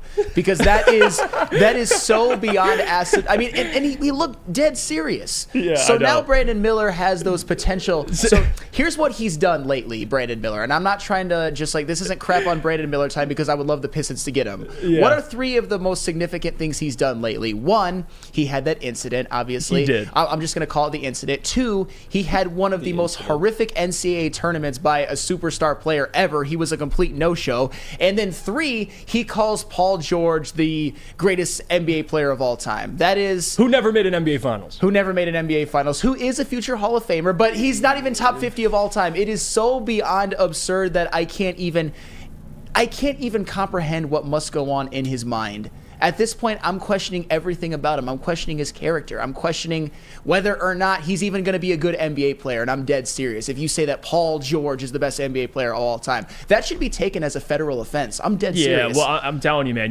we got to start holding people more accountable. If someone says something stupid, you call them stupid. If Brandon Miller says that, you got to call them stupid, unfortunately, no matter if you're a top 2 pick. Brandon, you could have answered hell. Anybody else. You could have said George Gervin. I would have at least been like, Paul George? I don't know. George Gervin would have been pretty egregious, too. No, it would have been bad, but listen, Paul George is probably the worst answer you could have gave to me. There's no excuse for Paul George. There just isn't. There isn't. I'm sorry. I'm way too mad about that for no reason. But we're going to go to break. When we get back, Brandon Dent will be joining us very soon. Stay tuned. Again, if you're watching live on the YouTube channel, have a like, hit the like button, and subscribe. But before we do that, Sam, or actually, I have to tell you about Guardian Alarm. And I tell you what defense can protect your house. And that's Guardian Alarm, guys. Customized solutions from real experts. 24/7 professional monitoring and technology backed by people. Call 1-800-STAY-OUT for more information. Stay out. Introducing the Planet Fitness Guide to getting that post-workout glow. Step 1, what's your why? More epic energy, better sleep, blow off steam? Step 2, join Planet Fitness for just $10 a month and get moving in our clean and spacious clubs. Step 3, bask in that post-workout glow. Join Planet Fitness today for just $10 a month. Join today at any of the 50-plus Detroit area locations.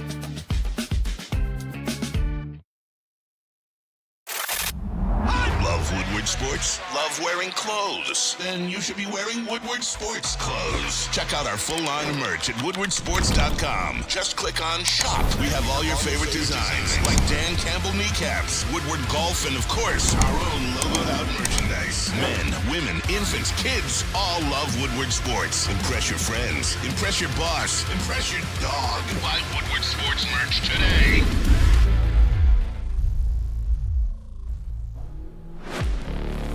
It's the Morning Woodward Show here on Woodward Sports Network. Jeff Iafrate, Sam Flannel, Matt Broder, Lucas Klotz, and Alex Westfall joining per usual. JB is out. He will be back either tomorrow or on Monday. JB's grinding, so he's busy. Broder's helping us out. Appreciate you, Broder, for all your help. Number one, I want to say this before we get to Brandon, because Brandon is joining us. Brandon Dent, beat reporter for Woodward Sports for the Detroit Pistons. I want to read this comment by Jeff Olson. He says, Sam has an issue with Big Ben in the Hall of Fame, but no issue with playoff P. I mean, Paul George is a walking 25-point-a-game guy at this point. You know what I value. I value offense over defense, and Ben Wallace is without a doubt the worst offensive player in the Hall of Fame. Nobody would doubt that. Well, luckily in the Hall of Fame, it doesn't get just decided on offense, but we got our friend joining us, Brandon Dent. Congratulations, man. It's a big day today. I'm happy for you. You've been putting in a ton of work, and I'm happy you could join us because I do got questions for you on the draft and on the most recent report I know you saw with Tobias Harris. Troy Weaver's making phone calls already, man. And Tobias Harris. And did you see also the Sixers that want to be blown away by an offer for Tobias Harris? Like, can we just start there? 1 year left on his deal. Why in the world do the 76ers need to be blown away for Tobias Harris? I think they're desperate. They have to do something. They're at the draft, and there are desperate teams out there. Though I think that the Pistons are a prime team to land somebody like a Tobias Harris, I do fear that there's teams out there who may say, you know what? We see what Denver did by going and plucking to Aaron Gordon. Is Tobias Harris somebody that can also give us an edge? I can see a team going and actually meeting some aspect of a demand for Tobias Harris just because they're desperate to win.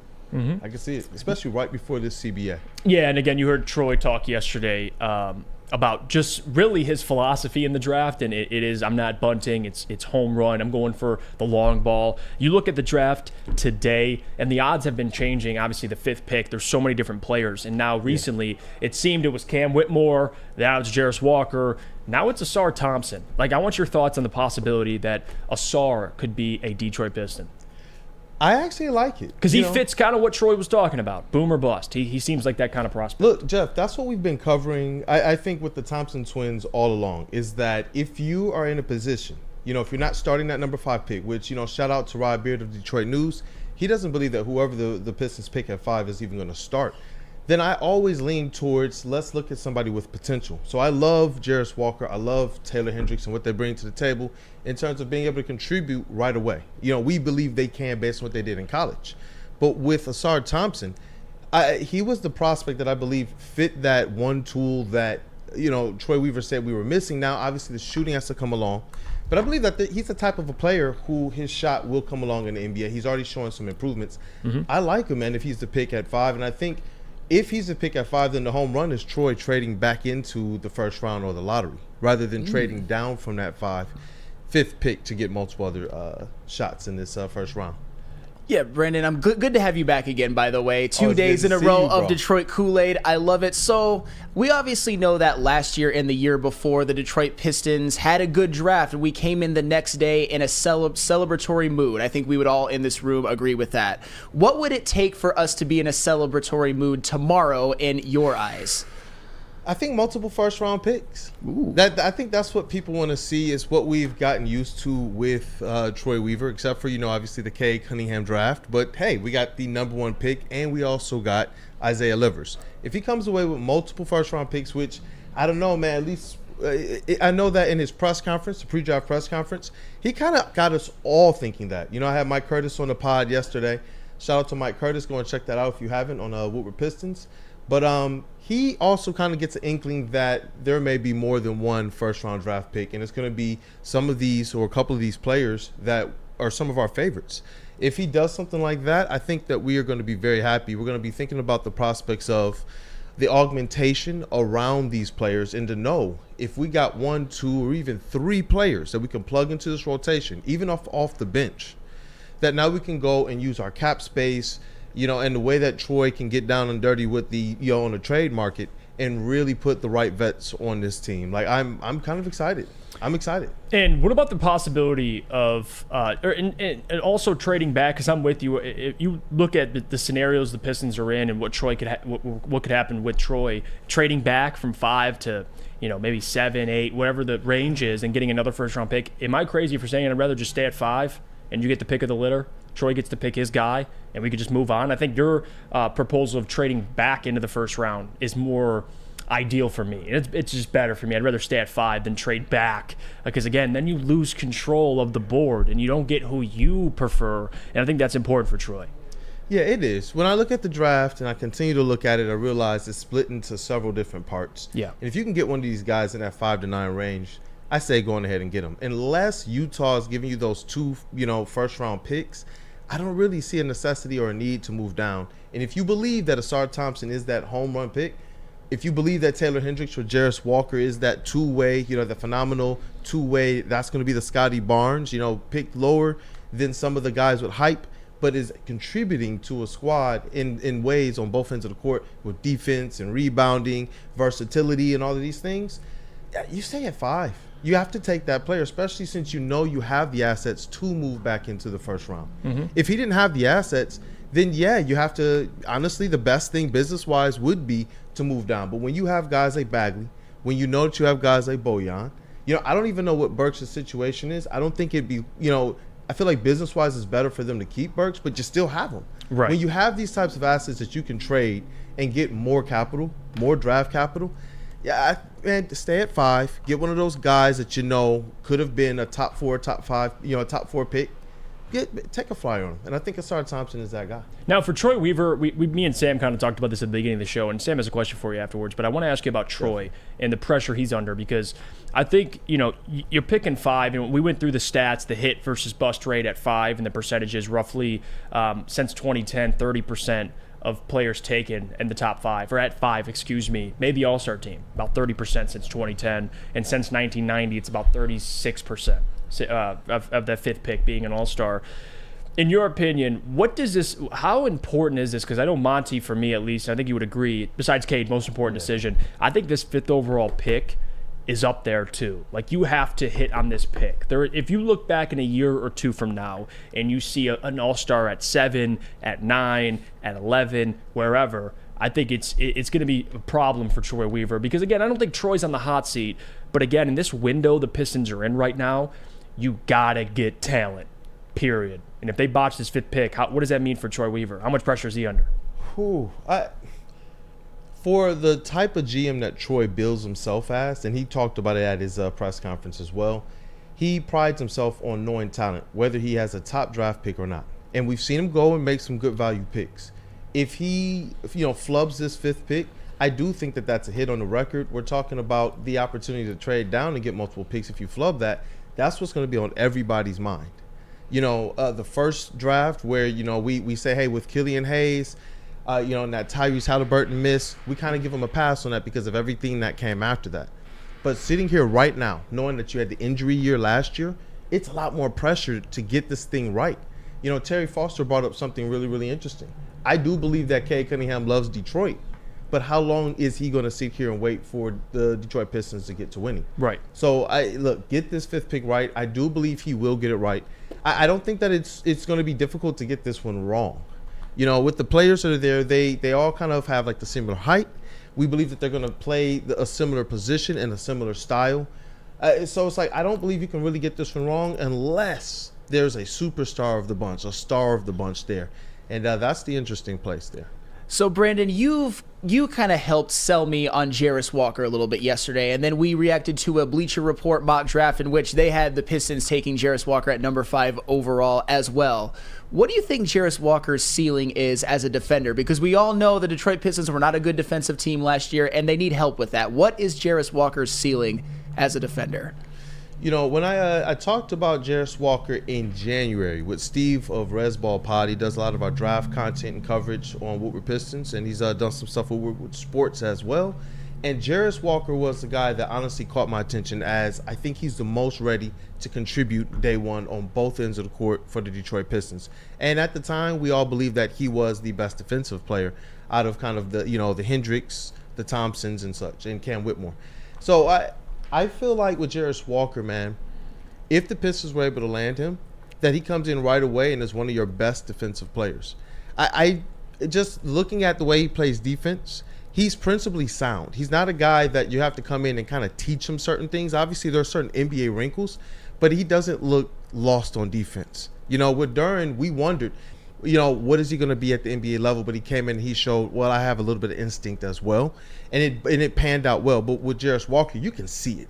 And in his versatility, to be able to play him really 1 through 5, we talk about what Stewart's able to do by switching out onto the perimeter well, and to be able to stay out there. Jarris Walker is somebody, I think, with a little bit more athleticism and a little bit more that first jump and second jump fast twitch guy in the paint. He's getting up and blocking shots a little bit faster and with a little bit better effectiveness than I've seen Isaiah Stewart do. So I think Jeremy Grant did some of that too. When he was here, he was able to get up and throw a couple of these shots off the backboard. I think with Jarris Walker, that's the thing that I'm looking forward to the most, is his defensive versatility, being able to really defend 1 through 5 in the pinch if you need him to. Yeah, and again, tonight, don't forget, 7:30, we'll be live around that time as well. Yes, me, you, Terry Foster, the entire crew. Check it out. Woodward Pistons will be covering it all. It's going to be a great show tonight. We got tons of things planned. We do. I got all of the Lucky Charms, bro. Look, I got Lucky. I got the Pistons banner. We got the Detroit basketball. Wow, you brought it all. Let's rock. Let's get that home run tonight. Yeah, listen, I've just put a poll in the chat too. How nervous are you for the Pistons selection tonight? 3 options. I'm confident, slightly nervous. I'm terrified Troy will miss. 51% over 50% now of people are confident. So at least there's that floating around 50% right now. And again, slightly nervous or you're terrified Troy will miss. That's fair. It's absolutely fair because I'm in the same boat as you. We'll go to break. Thank you for joining us, Brandon. Again, later on in the day, come back, watch the NBA Draft Show live. It's going to be a great time. But before we do that, Broderick, you tell us about our friends over at Big Boy. Big Boy. Strawberry Fest is back at Big Boy. Strawberry! You can try their classic breakfast items like the mouth-watering red velvet waffle, or to pair with Sam's hot takes, some strawberry hot cakes. Whoa. If you're not feeling breakfast, try the strawberry bacon chicken wrap, or cool off with their refreshing summer splash salad. And don't forget to grab dessert, including their very delicious classic strawberry pie, deep fried vanilla Oreos, or strawberry hot fudge cake, and more at Big Boy. How would you like to win not one, but 2 vehicles of your choice? One for you and one for your wife, your girlfriend, or your best bud. Get to Lady Jane's today for an award-winning haircut and automatically enter for your chance to win. Courtesy of Les Stanford Buick GMC of Ferndale. Lady Jane's, open 7 days a week, walk in anytime. It's wicked awesome.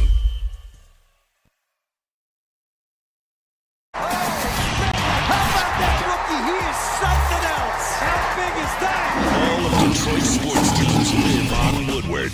All of Detroit's sports coverage lives on Woodward Sports. Driving the best in Detroit sports coverage.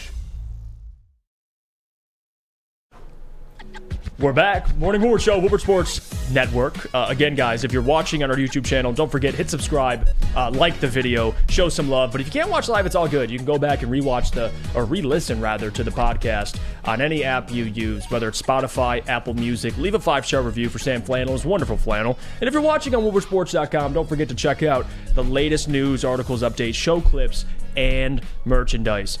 But joining us, the special guest from Half Court. We do great work. I love Sean Murphy. Very intelligent. One of the smartest basketball minds I know. Welcome to the show, Sean Murphy. We're happy to have you. Look at my man. Jeff Iafrate, you beautiful bastard. Sam Flannel, you flannelly bastard. It's great to see you guys. Thank you so much for having me on. Let's talk basketball, baby. Let's do it, Sean. And tonight, I just want to start off. Your feeling. What's the feeling for tonight? The confidence level, the excitement for another Pistons draft? Because let's be honest, Sean, over the last couple of years, this has been our Super Bowl, our NBA title. Yeah, man, the confidence is high. You look at the pool of talent that the Pistons have to select from at 5. I think the crushing defeat of not getting Victor Wembanyama was something that we loomed over for quite a bit. But then once you get closer to the draft and you go, oh, wait, the Pistons can add a really awesome player still at 5 because this is a generational draft, not just because of what's at the top, but also because of the amount of star power there is in the middle of this lottery as well. I mean, Kool-Aid just touched on a guy that we all really like, Jarris Walker, where you initially look and it's like, that's just a Troy Weaver guy through and through. But man, the guy who's been gaining a lot of steam and momentum this week, the guy who's now the Vegas odds favorite to go at 5, and the guy who I personally think they're going to be selecting tonight at 5, I think Asar Thompson could be the truth, guys. I mean, he has, at the very minimum, this guy's going to be an insanely good defensive player, an incredible athlete, a guy who, we talk a lot about Amen Thompson and how great he was. It was Asar Thompson who was the overtime MVP for his team in both years that they played. He's a guy who, at the very minimum, comes in. Yes, you worry about his jump shot a little bit, but he shot 33% at overtime elite. That's not terrible. You look at his form, it's a better foundation than his brother has. And then you also talk about, at the very minimum, what this guy could be on the defensive end. He's insanely twitchy, athletic. He's already a ball hawk on that side of the ball. I think this is a guy, some of the comps that he's getting is Andre Iguodala. Got a comp that I like better is Andrew Wiggins. If he's a guy that could potentially be that type of addition, we saw how valuable that was for the Golden State Warriors, a couple of years ago. Yes, it would be a risk to draft, certain guys, over Cam Whitmore, who's a guy who looks like he's a can't miss, very solid wing prospect. But at the same time, what a good problem to have that you're selecting from all of these players. At the end of the day, any of these guys come in, they instantly complement Caden Ivey and put us in a position to be better. But I think if you're looking at Asar Thompson, I think Troy Weaver sees, quite frankly, what I'm starting to see over the last few days, and what a lot of people see. This is a guy who could potentially be a star.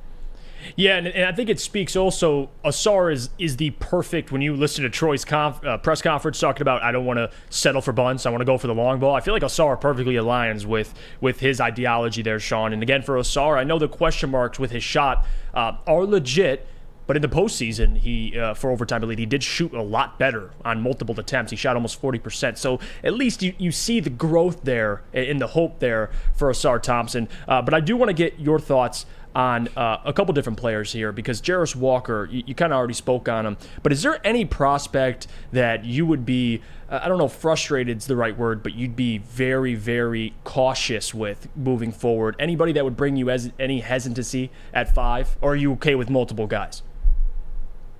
I think there's a lot of guys I really like at that spot. I would say, if there's one guy, if we drafted him at 5, and I would say I would have more questions than others, it would probably be Anthony Black, just solely because, he's a guard primarily. He can play a lot of positions. He played a lot of 4 even at Arkansas. But like the thing is that, we kind of already have, Cade, we already have Ivy, and quite frankly, I would just question if he went at 5. But otherwise, I really like all of the prospects here. And even then, I like Anthony Black. So, if he's a guy that we potentially traded back and we were able to get a guy like him or Taylor Hendricks, I think it is one of these drafts where, there is a lot of talent and there is a lot of additions you can make, in this position. It's kind of down to, do you want the guy who's kind of a surefire, can't miss, solid player alongside these guys, kind of, like Jarris Walker at the very minimum, he's going to be a good NBA player, right?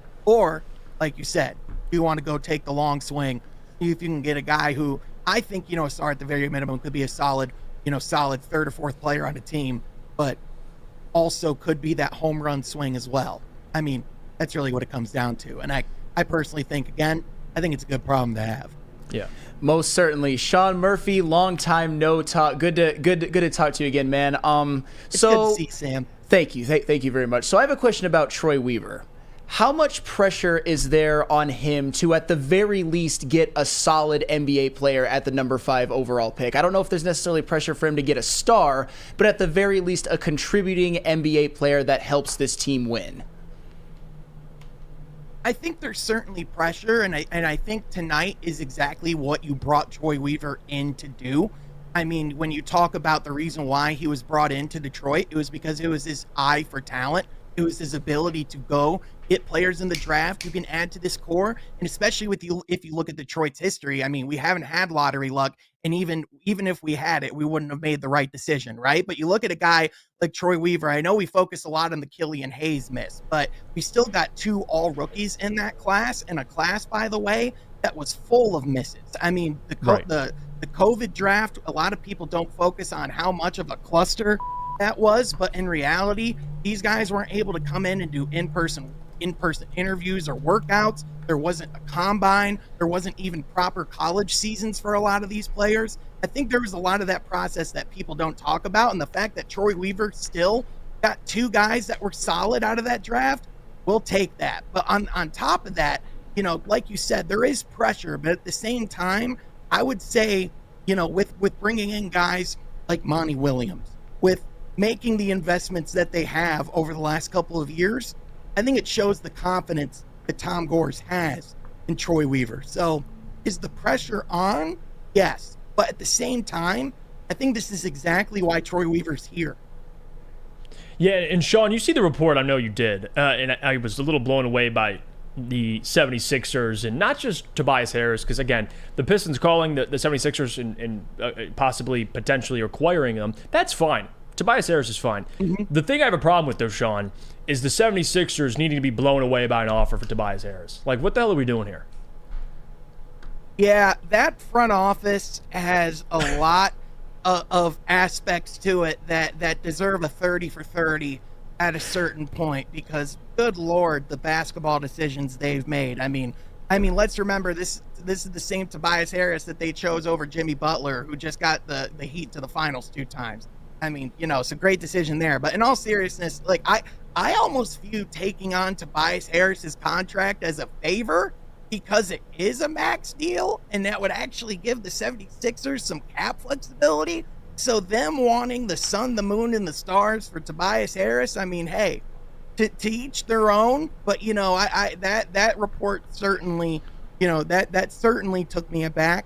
I would certainly expect Troy Weaver to be like, laughing when he hears that and goes, all right, what else? Yeah, Troy Weaver. I certainly can't. Yeah, that just makes no sense to me. No, it doesn't. Again, love that Troy's making phone calls, but Tobias Harris, man, and it's not even Tobias's fault. It's 76ers front office fault. I don't know what they're smoking, but whatever's out in Philly is different, Sean. But thank you for joining us, man. I'm excited. If you can catch the show later, the draft show, go check it out. Sean will be making an appearance as well. It's gonna be great. But until then, you can check Sean out from Half Court. Sean, can you give everyone your socials for me? Yeah, man. You can follow me on Sean Half Court. And also, you said it, man, YouTube for From Half Court as well. That's where a lot of the content goes down. A lot of really good episodes of late. Jeff, you're my guy. Appreciate you guys having me on. Yeah, always, man. Got to have you again. Probably tomorrow after the draft. But take care, Sean. Appreciate you.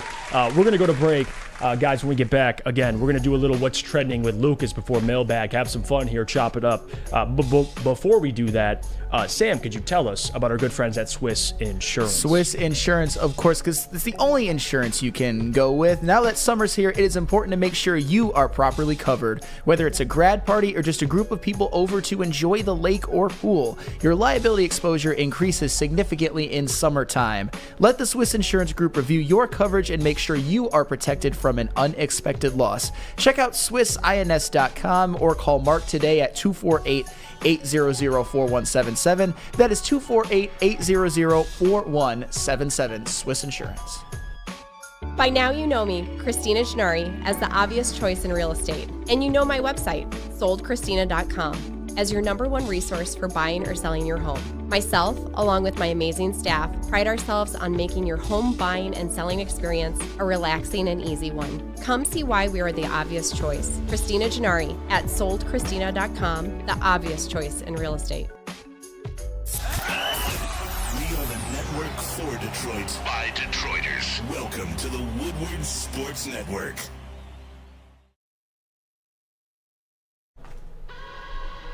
Thanks for sticking with us. It's the Morning Woodward Show here on Woodward Sports Network. Jeff Iafrate, Sam Flannel, Matt Broder, Lucas Klotz, and Alex Westfall. Thank you guys for sticking with us. If you're on YouTube watching us live, hit the like button, subscribe, and leave some comments. Feel free to chime into the chat thread. And if you can't watch us live, it's all good. Go re-listen on any podcast app you listen to, whether it's Spotify, Apple Music. Leave a 5-star review.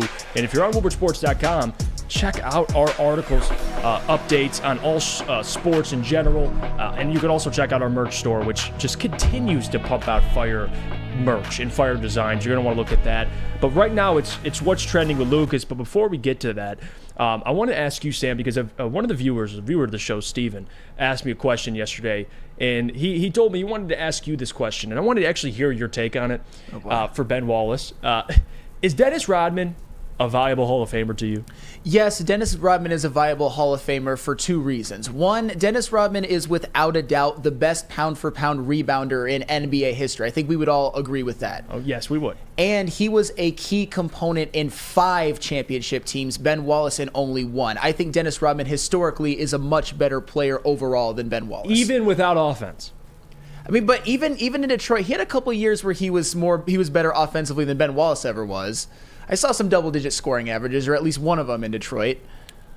But he couldn't shoot. He couldn't shoot. Neither could Ben Wallace.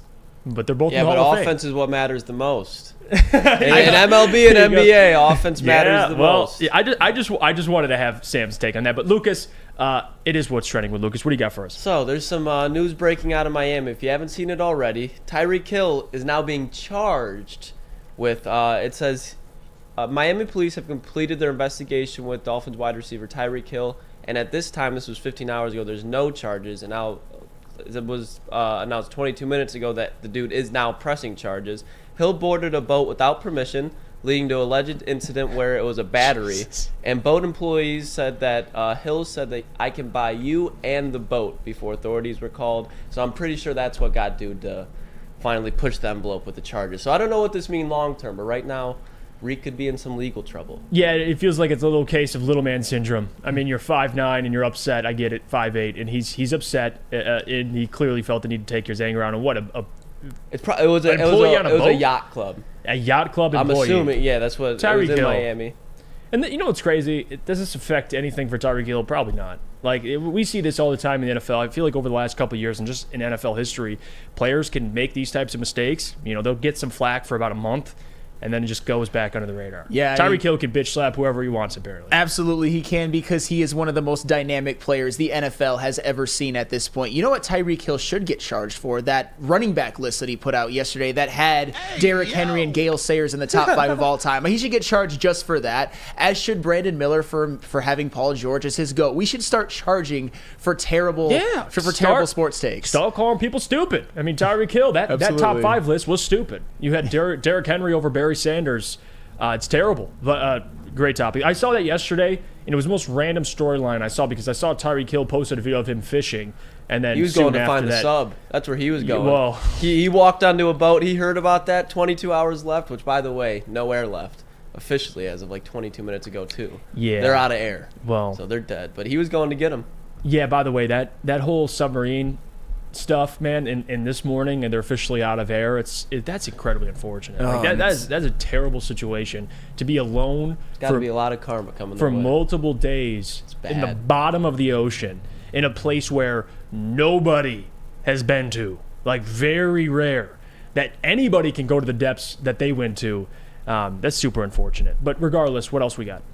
That was pretty. I mean, we had the Lions, obviously, but in sports right now, it's a dead season. Trey Lance, I don't know if you guys saw the video of Trey Lance. I can try to find it and send it to Westfall, but I don't think I will in time. Trey Lance is looking terrible in camp right now. Man. It's bad. It is bad. I'm telling you, Sam Darnold's going to be the starter. Yeah, well, the whole Trey Lance debacle has to be one of the most disappointing things for me because I was super high on Trey Lance coming out. Big fan of him. Love the athleticism, love the arm, love the size. And then it seems like in San Francisco, which, again, for quarterbacks should be a layup for the most part, Kyle Shanahan makes it very simple for you. Mm-hmm. It's not working out with Trey Lance. No, it certainly is not. And Lucas, I know you're going to love this because I have a feeling you'll agree. The fact that the San Francisco 49ers did not take Justin Fields in that draft and they took Trey Lance instead is a mistake that could haunt them for years to come. I thought for sure that in that draft in which Trevor Lawrence was the clear number 1 overall pick, the clear second best quarterback in that draft was Justin Fields. He fell all the way to the Bears. But why didn't the San Francisco 49ers take him? They might have been in the Super Bowl last year. You never know. That's like, because that was under Lynch, wasn't it? Yes. Obviously. That's like the one miss that John Lynch has, in my opinion. I think he's the best GM in football, in my opinion. Yeah, and he's damn good. And that kind of goes back to what we say about Brad, is you're not going to hit on every single draft pick. Like, it's not possible to hit on every draft pick. Now, when you botch a quarterback, though, that's a little different, especially a top 3 pick. And you trade up. They traded up multiple first-round picks made up for it, to move up to get Trey Lance, and so far hasn't been healthy. He showed a little bit when he was healthy, but still, he's been struggling. Brock Purdy, they found Mr. Relevant, and he's been a pretty damn good starter. And that's why I'm saying Sam Darnold's going to be something there. And you know, dark horse MVP candidate. Enough of this, Sam. I'm telling you, I'm not saying. I'm saying there's a reality where it can happen. I don't think he's going to be a top 10 quarterback, but if Brock Purdy as a rookie, who does not have the arm or the mobility, he probably has the mobility of Darnold, but he doesn't have the experience or the arm. And you put Darnold in there, who has NFL experience, is probably a little bit smarter in NFL terms, and you let that game slow down with all those weapons. Yeah, but Brock Purdy could do it. Let's be real here. Sam Darnold has an arm, but typically his arm puts the football in the opposing defense's but that's hands. why you have Debo and Brandon Ayuk to check it down to, and then they go crazy. You know, Lucas, I'm higher on Sam Darnold than most too. And George Kittle. For the record, Sam Darnold was drafted to a horrible situation. He actually had a solid second year in New York. He did. Look at the numbers, and he was solid last year for Carolina. He was the best quarterback they had last year. I'm not saying he was anything to write home about or anything, but he is going to the first good situation he has ever been to. It wouldn't shock me at all if Sam Darnold at least puts up numbers next year, if he's the starter, that are similar to what Brock Purdy did last year. And Brock Purdy put up some numbers. Don't get it twisted. Sam Darnold, if he is given the chance, will thrive in San Francisco. I agree with you 100%, Lucas. Yeah, and you know what, too? Me and Flannel are agreeing for once. No, you guys are just way off. We're agreeing. Like, well, you are agreeing, but it's way off. You just can't think into the future. You're comparing a first-year quarterback who clearly already is better than Sam Darnold, at least at processing information. I mean, has Brock Purdy ever came out and said, I saw ghosts? No. He was in the New York Jets system, and they were playing Belichick defense. He was in a hellhole, went to another hellhole with Matt Rule, and I'm not saying he saw Casper, Lucas. He did, and now he's about to see gold in San Francisco with the 49ers and Kyle Shanahan. No. It's so hard to mess up that offense. And if you have a guy who has a brain, arm, and mobility, which he has all of them, he just hasn't been able to piece it together in a full season. Yeah. Really ever. But that stretch in Carolina last year that we saw from him, he was playing very well. No. And if he could play like that there and then take him to Kyle Shanahan, I like it. I like it a lot. No, that's terrible. That's terrible. Give me I'm sorry. Iguodala. Sam Darnold having a resurgence in San Francisco. I agree with you if he's going to at San Francisco, but even trying to compare Darnold to Brock Purdy, like I get the Shanahan system, very easy for quarterbacks. It's basically just playing point guard. Just get the ball out to all the tons of playmakers they have. But Brock Purdy has already shown a much better, at least he's much better processing information. Sam Darnold to me is a bust. So was Geno Smith till last year, though. You can see a team like that. And if Pete Carroll could do that with Geno Smith, who's a defensive coach, I guarantee Kyle Shanahan can get something close with that with Sam Darnold. And he has the same type of weapons. It's Christian McCaffrey, as George Kittle. One of probably the best O-line in football with the best defense in the second half. Or on the other side? I don't know. So Sam Darnold winning MVP and winning the division. He's not winning MVP. Just making sure but I get this clear. He's not going to win MVP. No. Okay. But he's going to be if he starts, which I believe he will, Yes. he's going to be the quarterback and play very efficient on a 12-5 team. That gets you in the dark horse MVP candidate. And I'll tell you what, Geno Smith was last year. I'll tell you what, man, and a lot of people aren't going to want to hear this because of recency bias, but Sam Darnold showed a lot more early on in his career than Geno Smith did in his. Okay, we're not going to go there because they were both just bust. It's bust and bust. I'll tell you what, I've said it before and I'll say it again. Sam Darnold looked pretty damn good in his second year. Those are facts. All right. Look at the numbers. And last year, I would argue he had a mini resurgence where at least he he did. kept his He turnovers did. down. All right, you know what? Sam Darnold's a good quarterback. Enough of this. I would die Enough on of that this. hill. Enough of this. We're going to mailbag, man. I can't do this Sam Darnold discussion any longer. You guys are dumb. I love you, though. Let's get to mailbag. When we come back, get your questions ready. We're going to answer all of them. Whether me, Sam, Broder, Lucas, Alex Westfall, it does not matter. Ask the questions. We'll get to them. Before we go to break, can you tell us where I can, get a workout so I can work out all this stress from these Sam Darnold takes? I got to work out all my stress from all of your anti-Sam Darnold vitriol. But if either of us need to work out, you got to go to Planet Fitness, of course. And if you are a teenager ages 14 through 19 in the United States and Canada right now, you are in luck because you can work out for free all summer long until August 31st. So if you register at Planet Fitness right now, you can officially gain access right away and have that access all throughout August 31st. It is a great deal. You are not going to want to pass this up. And for everyone else, Planet Fitness is the best gym available. There are locations all around the United States, and memberships start at only $10 a month. $10? Only $10, Matt Broder. Bring in the energy. I love it. Go. Or I'll tell you what, if you really want to be a baller and a shot caller, you can upgrade to the Black Card for only $24.99 a month. $24.99? $24.99 and get access to all of the amenities, and you're able to work out at any Planet Fitness across the United States. Join today in club, online, or visit planetfitness.com. It's Planet Fitness, where your fitness is essential. At work and at home, we're there with smarter security solutions.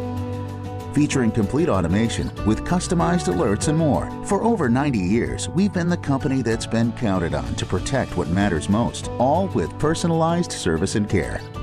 Right now, for a limited time, receive a free video device plus free installation with a new home system. Guardian Alarm. We protect Michigan. The only sports network in Detroit that starts with a W. You know, because we win. Woodward Sports, Detroit's winning sports network. Jeff Iafrate here. Let me tell you about our friends over at Outdoor Power Equipment. Your childhood may be over, but certainly playtime is not. Outdoor Equipment Company is your source for outdoor power equipment. Sales, service, and parts carrying top brands such as Bad Boy, LS Tractor, Stihl, and much more. Servicing the Great Lakes region with locations in Metro Detroit and Greater Lansing. For more information, visit them at OutdoorEquipco.com. Outdoor Equipment Company, your power equipment playground. Guys, mailbag time. Let's get to some of these questions, and we'll see what the people are saying. Let's see here. Lion Stroll, Mailsack. Who is going to full-time takeover for Adam? Also, why hasn't anybody but Spenmo said anything on Adam? No, we've definitely spoken on Adam. I think you just missed it. Regardless, though, we're all going to collectively help fill in for that role. So, again, it is what it is. We are moving forward. I love Adam to death, and he knows that. So let's get to some of these questions. It Hip says, mailbag, do you think the Lions will wear the new helmet in a Monday night and Thanksgiving game?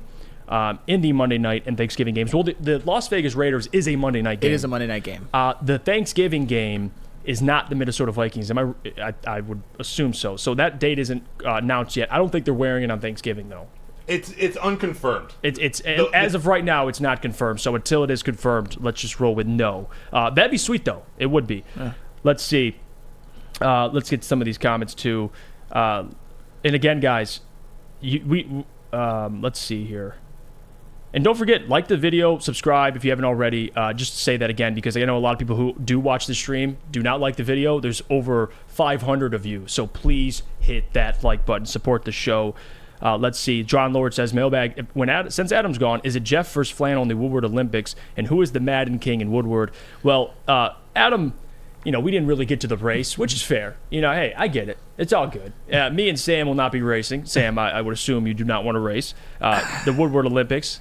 I'll tell you what. Potentially maybe happening. You know what's funny, though? I know my limitations as a person, and I'm not going to be one of those people who talks a bunch of smack and doesn't back it up. I could not beat Jeff in a race because I am as slow as molasses. My highest timing 40-yard dash time in high school was a 6.4.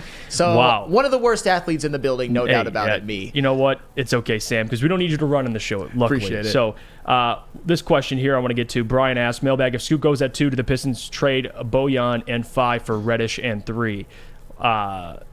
If you can trade up to 3, I think I'd be open to the idea if you can land Brandon Miller. But after that Paul George take, maybe I'm a little hesitant now. No, I'm just kidding. If you can get Brandon Miller, great. If it's Bojan and 5 for 3, I guess you'd have to ask yourself, is the drop-off that significant from 3 to 5 to give up Bojan a 20-point-per-game efficient scorer? I don't know. And that's something Troy's going to have to evaluate. Cam Reddish, to me, is a bag of chips, man. I mean, Cam Reddish is fine, but Bojan is way, way better offensively. Even though defensively, Reddish might be better. Replacing Bojan's offense to trade up 2 spots, I would rather just keep Bojan in that 5th pick. I don't hate that trade. Because Miller's expected to go 2, but he said if Scoot goes 2, right, that's true. I would actually probably take the trade. I mean, Cam Reddish is obviously someone you always hear about that has a bunch of upside, but you haven't seen a lot with him. I would probably take that trade because I do think Brandon Miller is better than anybody that you can get at 5. By how much? I would say enough to take that trade. If it is offered and the Pistons take it, I would be fine with it. And Lion Stroll says, I listened to every show and not heard anyone say anything. We spoke on a Monday. So if you were listening Monday, you would have heard it at the beginning of the show. You can go back and re-listen. We covered Adam and everything. We talked about it. Noah M says, mailbag, why doesn't college hoops just have the same 3-point line so we know when shooters will translate? Noah, I'm with you, by the way. Just move that thing back. You have guys in college shooting 3 feet, 2 feet behind the arc anyway. So you might as well just move the college 3-point line. I think it makes sense. Next question. Jesse asks, mailbag, who will have more yards rushing and rushing touchdowns this year? Edwards and Corum from Michigan or Gibbs and Montgomery from the Lions? You can chime in on this one first. Oh, it'll be Edwards and Corum from Michigan without a shadow of a doubt because those are the 2 of the best running backs in the nation and they are on the same team. Gibbs is a rookie. You already know how I feel about David Montgomery. I think he's being a little bit overvalued. I think Corum and Montgomery could combine for between 2,500 to 3,000 rushing yards between them. It will be them without a shadow of a doubt. And I see this too. Coke mailbag, over under on the amount of bodies Flannel has in his basement. I would assume 0 Flannel. No bodies in the basement. 0 is correct. Despite what you guys may think, 0. Let's see. BigCon51 asks, any chance Pistons give up the farm to get the number 1 pick? No, even if they did, there's no way. Like, that number 1 pick is untouchable. It's like when LeBron came out. Cleveland, there's no way in hell you're trading. You could trade everything and the kitchen sink. You're not getting number 1. This isn't a normal number 1. This is the most hyped prospect since, I would definitely say, since LeBron. No doubt about it. Yeah, and Justy says, watched every episode and only heard Spenmo only speak on Adam. Guys, you got to go back and listen. We spoke on Adam Monday. We did. And you can confirm that. We did a whole segment on him. So go back and watch that. Steve-O, Mailbag Sam, how long can you go one day without wearing your flannel shirt? Great show. When you get home, do you just take off the flannel and say, screw this, I'm done with it? No, I'll wear it for the rest of the night. I mean, if I'm just having a random day out, I can go without a flannel. But in this building, I can't not wear it. It's almost part of my contract at this point. There are some days though where my only option is a flannel that I don't think looks that fresh on me that particular day, and I'd rather just wear a t-shirt. But I do it for the people.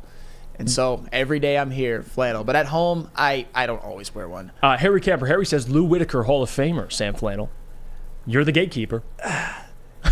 See, I would probably put him in, but I don't think it's the most egregious thing in the world that he's not, if that makes sense. I'm not calling for it. I'm not pounding the table. Yeah. I'd have to do a little bit deeper of a dive into his numbers. But as a whole, most of those second basemen who you think of as some of the best of all time are borderline Hall of Famers at best to me, including guys like Ryan Sandberg. Yeah, no, I'm with you there. Chuck asks, Mailbag confirmed Sam is a nudist at home. Sam, can you confirm this? Deny. Okay, all right, just making sure. I actually like wearing clothes more than most people. I don't just lie around naked. Are you sure? I'm positive. Okay, we're just getting confirmation. Let's see here. Guys, again, thank you to everybody for tuning in and supporting the show consistently. I know it's our first week. We're getting through this week. And again, the draft is today. So come back 7:30 tonight. Watch the NBA draft show. Me, Kool-Aid, Terry Foster, and the whole crew. Go check it out. And again, before you leave, hit the like button on the stream. Subscribe if you haven't already. And again, till tomorrow, we'll be doing a recap of the draft. I can't wait. It's going to be exciting, depending on how it goes. If anything could happen tonight with Troy Weaver, we really don't know. So, again, appreciate you guys. Until tomorrow, from Jeff Iafrate, Sam Flannel, Matt Broder, and Alex Westfall, we'll see you guys tomorrow.